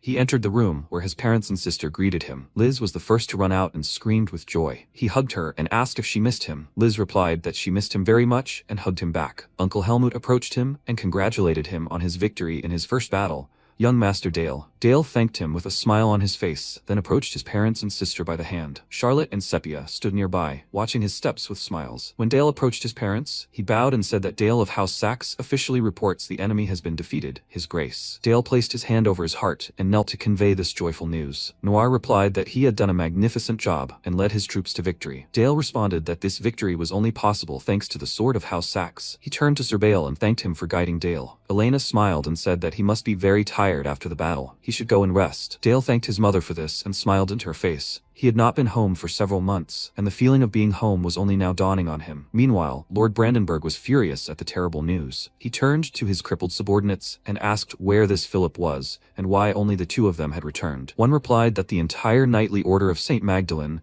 including the Milvas and the Knights of Aura, had been destroyed. House Saxe had captured young Master Philip, along with a small circle of his subordinates. They were demanding a huge ransom. Brandenburg replied that everything was clear. So they were routed and fled to save their skins? He screamed terrifyingly at his subordinates and asked again, do they know what happens to deserters? The men, with tears in their eyes, shouted back that this was an excuse and begged for mercy. Brandenburg shouted at the others to throw them into the dungeon. He would make them beg for death. The men shouted at their count to stop, but he was merciless. Word gradually spread of the battle, later marked as a turning point between the black and white factions. Dale, who had shown no mercy to his enemies, was proclaimed Dark Lord. His 11th birthday approached. When he entered his father's office, Noir announced that he was already 11 years old and had a gift for him. At the upcoming birthday ceremony, he would appoint him Viscount of the ducal territory of Saxe. The protagonist was dumbfounded and surprised. The title of Viscount allows one to exercise authority as the Lord's official representative. In this way, his father fulfills his obligation to respect him as an equal to the head of the house. Dale thanked his father for the honor and mentioned that, while he was at it, he would like to do something as his lordship's representative. Noir asked curiously, what is it? Dale replied that rumor had it that the Dark Lord had shown cruelty in that battle, sparing no prisoners of war, and also that the poor unfortunate knights, guided by God's will, fell victim to it. The church won't like that. Let him go on a pilgrimage to the papal states of Zestina. He intends to atone for his sins. Noir considered his proposal, then said he didn't understand it at all. Fear is a tremendous asset offering incomparable advantages, and he wants to give it up for the sake of the church's favor? He replied that their favor was worth it. Noir asked what he was up to again. He replied that he was indeed planning to make them an offer they couldn't refuse. Dale considered that this would also allow him access to forbidden grimoires. A few days before this situation, he had slept very poorly in his bed. He had a dream, and an unknown voice said, does he remember? Does he remember his death? It was a skeleton, shaking his body. Dale replied that he remembered. The skeleton asked him to remember death and struck him square in the chest. At that moment, he woke up in fright and clutched his chest. He realized that this nightmare was the abyss of the mind. It was the darkest scene he'd seen in the world of the mind since he discovered it to form his third circle. For a mage, practicing control over his inner world is everything. But he was tormented by loneliness and nightmares from this very world. It was simply unbelievable. He was still too inept, and to fully control his world of the mind, he needed more power. Just as a sword faithfully serves its knight, grimoires serve a mage. After some time, a new, sunny day dawned. Originally, at the border between Baron Grinbelt's territory, where the turning point between the Black and Whites had occurred, Baron Parker's territory marked the end of the northern regions of the Empire and the beginning of the Central Lands, inaccessible to the Duke of Saxe. Parker, defeated in the battle against Dale, had only one option left for defense, and that was robbery. He fought alongside his subordinates and shouted, "Fire!" These arrows attacked the passing motorcade. When the knights stopped them, they asked how they dared trespass on Parker's defensive territory without asking permission to enter. What did they want? The knights smiled, and the opponents continued shouting, "Isn't it natural to pay a toll when someone wants to enter a nobleman's territory?" Dale sat inside the carriage, pondering, a good eavesdropper. When he stepped outside, he said, well, since it comes down to it, he had prepared a certain amount for the toll. When the knights opened the sack, they were surprised to find it was quite a significant toll. They saw that their intentions were sincere, so this time he would let them pass. Let them pass. The carriage drove into the palace, and the knights smiled ominously as they watched them go. They continued on their way, when suddenly the unknown one shouted at them to stop. It was the other knights who shouted that this was Baron Parker's road, so they should show respect to the Baron. How dare they enter their territory without paying the toll? Dale, looking in their direction, asked,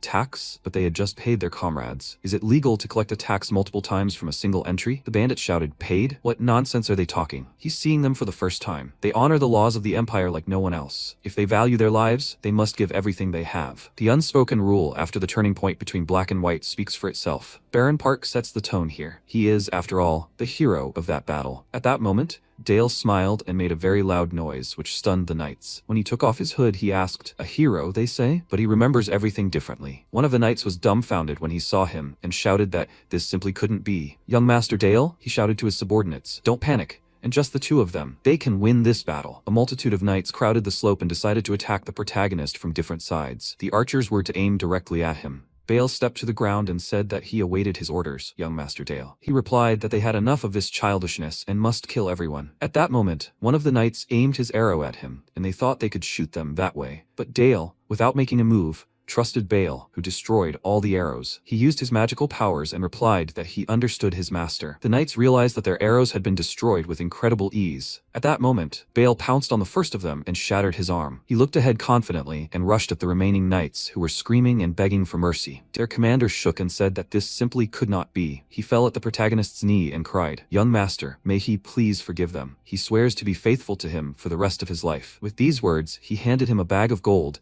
and continued shouting at him to show mercy to the goddess's sister. Dale smiled and asked again, why should he do such a thing? He had encountered many bandits like these while traveling across the central continent. Several weeks later, they finally arrived at the appointed place. When they looked ahead, they saw the incredibly beautiful papal state of Justina. They arrived there on a small boat by water. Bale steered it and announced that this was Pusil, the city of the Holy See. He looked around, wondering, the city of the Holy See? What nonsense. Although he had arrived disguised as a pilgrim, in reality, the word judge would be more appropriate. When he approached the gates of this palace, he confidently looked ahead and waited for the doors to open for him. When he entered the main office, he was greeted by His Eminence, Cardinal Nicholas. He smiled back, and Dale reflected on the white mage of Circle 6, one of the 12 clergymen who stood at the very top of the church hierarchy. Nikolai remarked that much blood was said to have been spilled on the battlefield that day, young Master Dale. The victims were adherents of the Knights of St. Magdalene. Truly tragic news. Dale knelt and replied that he was also saddened by the fact that such an event was considered a turning point between the blacks and the whites. Because of his short-sightedness, more casualties occurred than were necessary. And so, to atone for the blood he had cursed, revealing his power and status, he personally came to the Papal States on a pilgrimage. Bale frowned, watching Nikolai's reaction. Dale asked he hoped Nikolai shared his beliefs. At that moment, Nikolai was reflecting on Dale, the heir to the House of Saxe, the son of the Master of the Black Tower, and if rumors were to be believed, the greatest child genius of all time. Could the horrors of battle have triggered a sense of guilt? He supposed that despite his brilliant talent, he was still an ordinary 11-year-old boy. How wonderfully everything was working out. He had said that the goddess was merciful to everyone equally, young master, and that there was no sin in this world that could not be atoned for. Dale silently clutched his chest and said nothing. A moment later he spoke up. There is no sin in this world that could not be atoned for. Nikolai answered, exactly. And at that moment, Dale asked, so, is he selling the nation to the goddess of the empire? At that moment, Nikolai was dumbfounded and grinning, said that his joke was too serious. Dale replied that just before the theocratic state was annexed by the empire, people say that 12 cardinal bishops tried to persuade the previous archbishop to agree to it. His Eminence was among them. However, the previous archbishop refused to listen to these persuasions until the very end, after which he was treacherously murdered by a conspiracy between the cardinal bishops and the empire's hunting dogs. Has the goddess forgiven them for their sin? The sale of their own country? His Eminence? Nikolai became enraged after these words, suddenly saying that he says he longs for redemption, but he himself is speaking such nonsense? He was so angry that bright rays of light emanated from his body, and he screamed. Does he really think the merciful goddess will now favor him? This is very funny. Dale asked again. Does he really think that killing a simple representative of the Duke makes the world indifferent? The Duke has no intention of digging into the church's dirty laundry, which is what they want, so this is the price for their silence. Of course, this was all a lie. Duke Noir probably had no idea he'd orchestrated it. Nikolai grew even more angry and, frowning, said nothing for a long moment. An awkward silence ensued, after which Nikolai said everything would be as he wished. Dale smiled and replied that he'd heard that the top level of the cathedral's dungeon contained a secret archive where the church kept forbidden books. These words surprised Nikolai greatly, and Dale asked for full access to the legal texts whenever he wished. He understood that the world's most terrifying grimoire, the Book of the Black Goat, was located on the lower level. As he descended into the library with a lamp, he reflected on the fact that only one person was permitted to enter the restricted section. Before entering, Nikolai told him that the church had no responsibility for anything happening down there. He could also take only one grimoire with him. He was forbidden to touch the rest. He must also swear an oath of eternal silence about their secret. Dale replied that he swears by the Duke of Noir. This is a sacred oath, which Nikolai handed over to him. It is sealed with their own hearts, and he and the cardinal have sealed their oath with a magical contract, the pride of the White Magical Tower. Dale knew that without a doubt, if he broke the contract, his heart would break, and in any case, it wasn't such a big secret. When he approached the gate, he spoke the phrase written on the wall about this, and told all who enter to have hope. He looked ahead in surprise and nevertheless entered, opening the gate. Dale was tense and left the lamp behind. It's not without reason that this place is called Adam. This vast dungeon is called a library, and all the forbidden books stored here are uncontrolled treasures that have led to disasters. But just as an orthodox knight needs a good sword, a mage needs his grimoire. No matter how dangerous or imperfect it may be, The desire to possess an exceptional grimoire is completely natural for a mage. When he entered the corner of the library, he noticed something amiss. There were many magical knights, and he realized they were the guardians of this place. It seemed strange to him that a corpse would be used by those who boasted of their power of light. At that moment, the monsters pounced on him, but the protagonist easily crushed their heads with a single movement. No one was watching here, which meant he had no need to pretend. He used shadow bullet magic and routed the remaining knights who were attacking him. When they were all dead and unconscious, Dale remarked how pleasant it was to unleash his true power, and now he wanted to finish his business. He grabbed a dagger and cut his palm to draw blood. His blood began to dissolve into the air,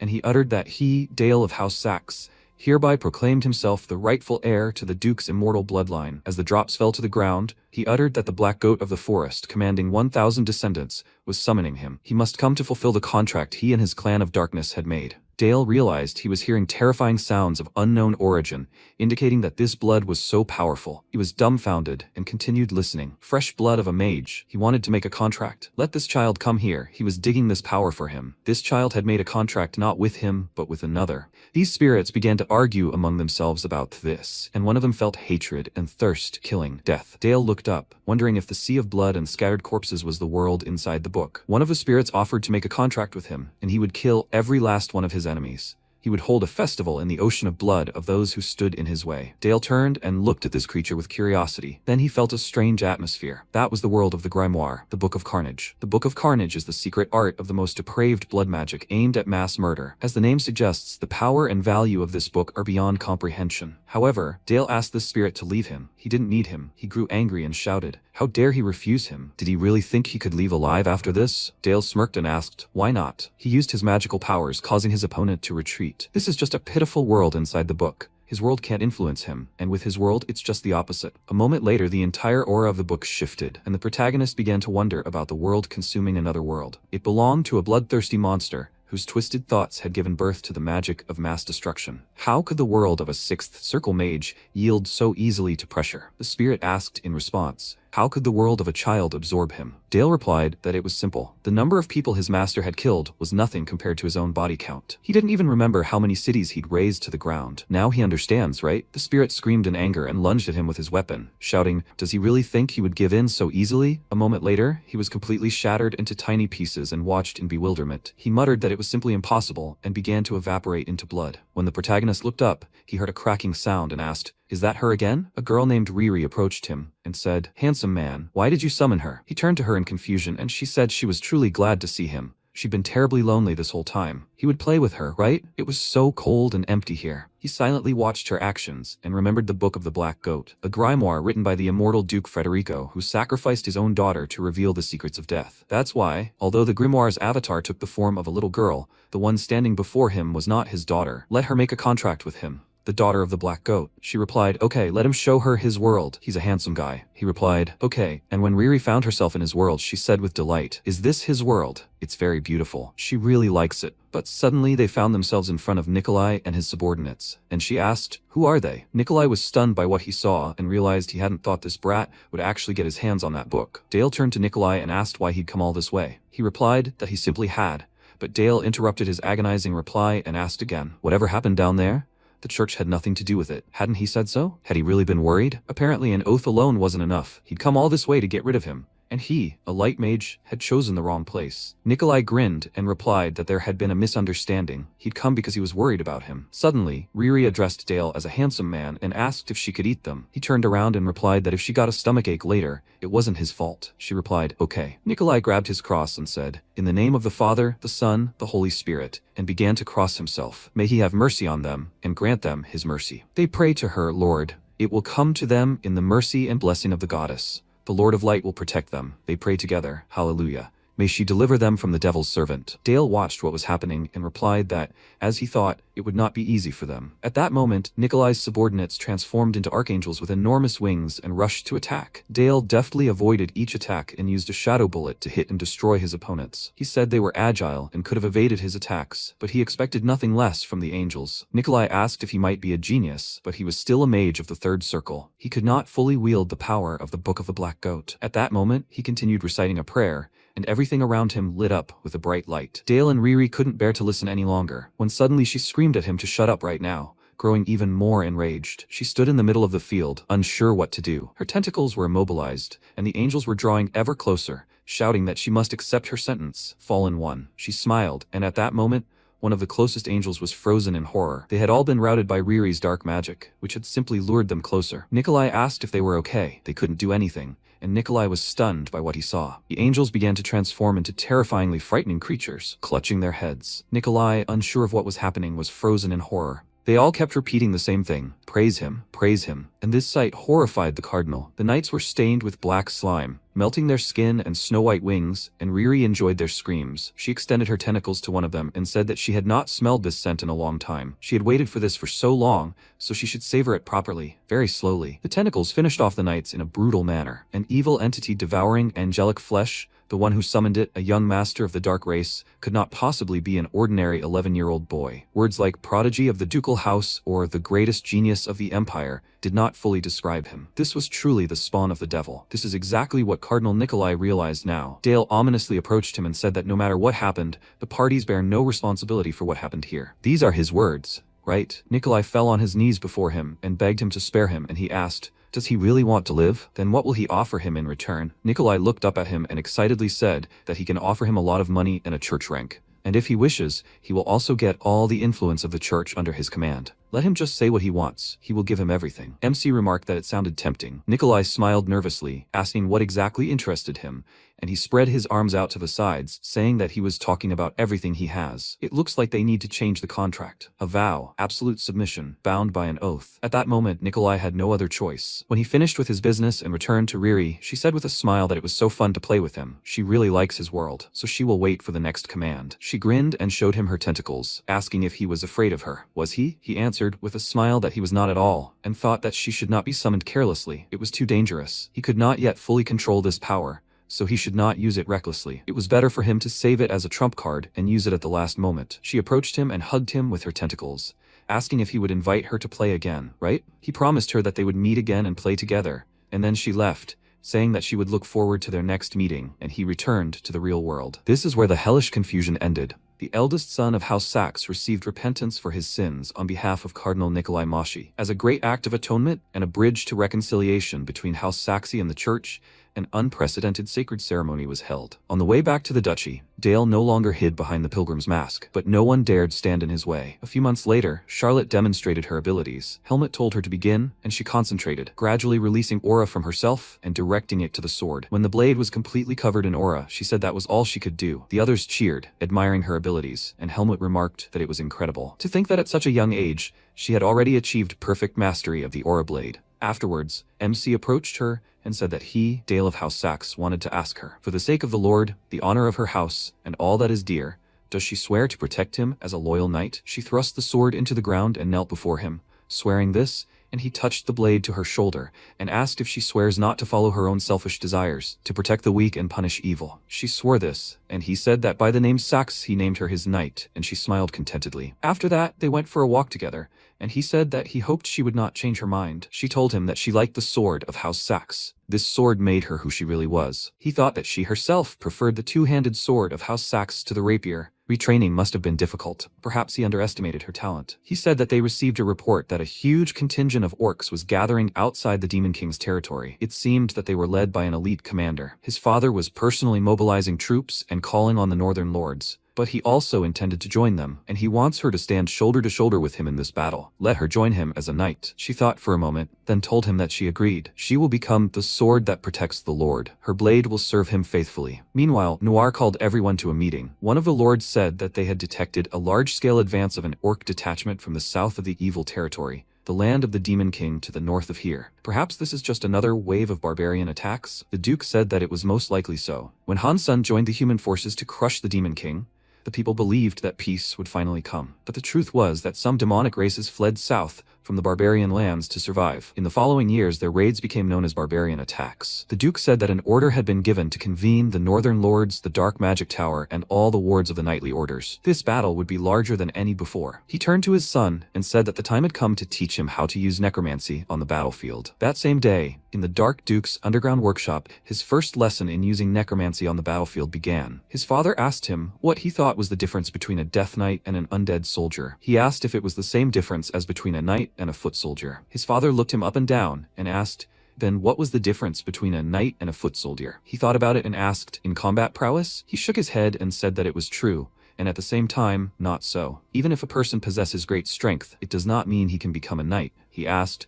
so the difference is in the ability to use the blade's aura? His father confirmed this and approached the dead man, saying that this knight had recently fallen in battle. It was an aura knight who swore to dedicate his body to House Saxe even after death. He snapped his fingers, and dark energy flowed into his body, forcing him to rise, and he said that the higher the level of the aura knight in life, the stronger the death knight will be when raised from the dead. He needs to remember this. This is a proud knight, both in life and in death. MC looked at the dead man with a smile, and his father told him to follow him. He wanted to show him something. They walked down the stairs for a while, and Dale wondered how deep they were already underground. His father asked if he knew about the founder of their house, the immortal Duke Frederick. He knew him. Right now, his grimoire was in his heart. He nervously answered him that he knew him from his history and the books he read. Noir said that he was a monster thirsting for forbidden truths. He was the one who sacrificed his own daughter without hesitation. What he was about to show him was the result of his scientific research and the sin of House Saxe, for which they are still paying to this day. This is the darkness of a bygone era. They passed through the barrier,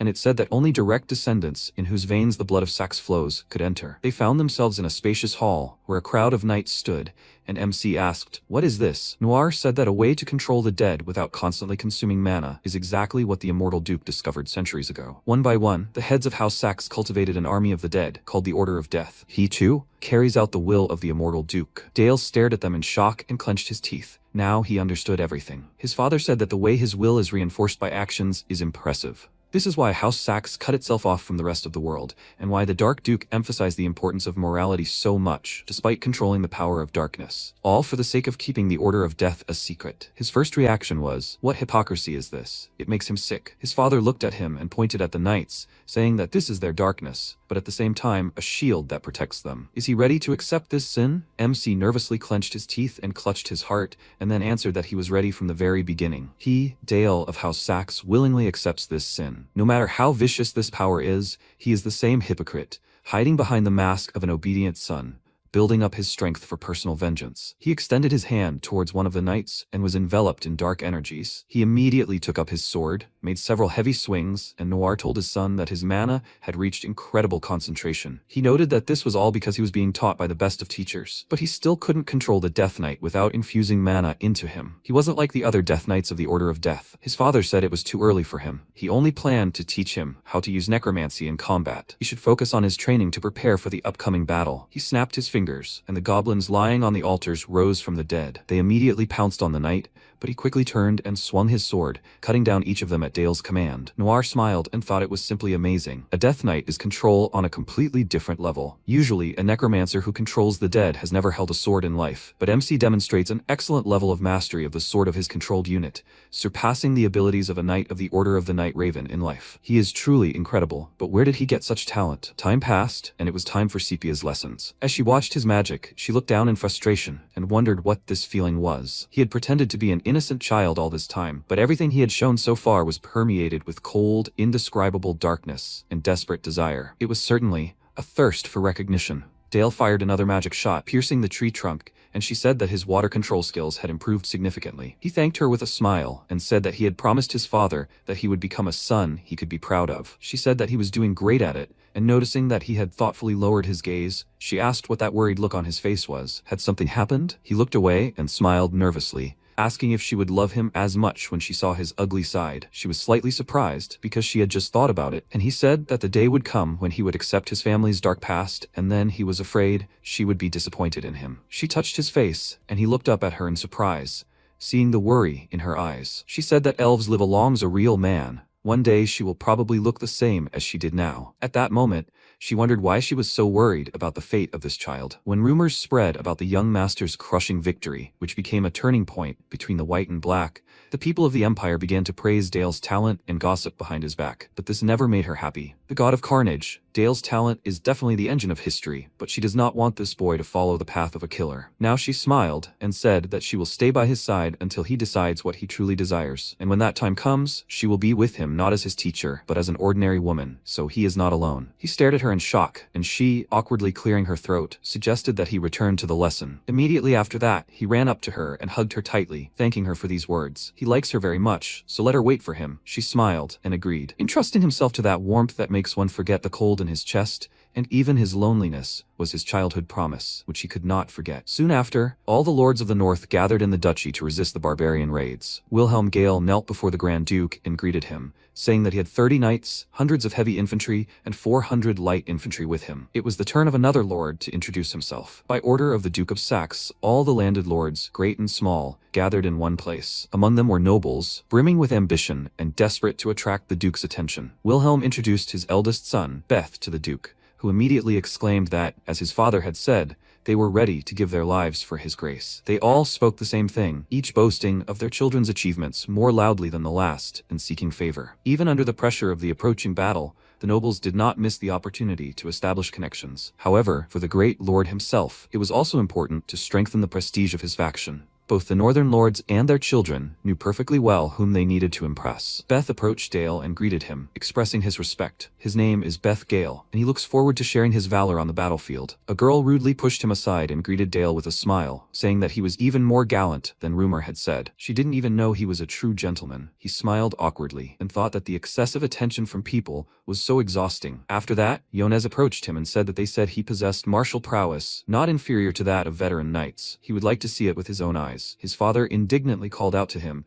and asked how he dared to say such a thing. What insolence in front of the young master! MC waved his hand, showing that everything was fine, and then asked, he is the second son of Baron Kenneth, right? He knelt before him and confirmed it, and he asked, is he saying that he wants to look at his prowess, that is, he wants to test his abilities? Yonez replied that thanks to his exceptional talent, at such a young age, he led his troops to victory, turning the knightly order of St. Magdalene into a sea of blood. He doesn't doubt his abilities, he just wants to learn something from him, and so he asks him to duel him. His father began to scold him, but Dale smirked contentedly and said that he heard he commands a mercenary company of 100 men. He became a wandering knight and forged his loyal soldiers from mercenaries in brutal battles. He rubbed his chin with a satisfied smile and thought that as the second son, he could not possibly inherit the land by the law of primogeniture. Perhaps this was his way of proving himself, albeit a risky one. A wandering knight without support had gathered a company of 100 men, so he could be of use to him. He smiled and accepted his challenge, after which everyone dispersed to the corners of the hall to make room for the duel, which was organized right there on the spot. It was an excellent opportunity for a show of strength before the war, so the Dark Duke had no reason to interfere. Yonez pulled out his sword, and MC said he hoped so. He knew his sword was different from the usual ones. The guy confirmed it.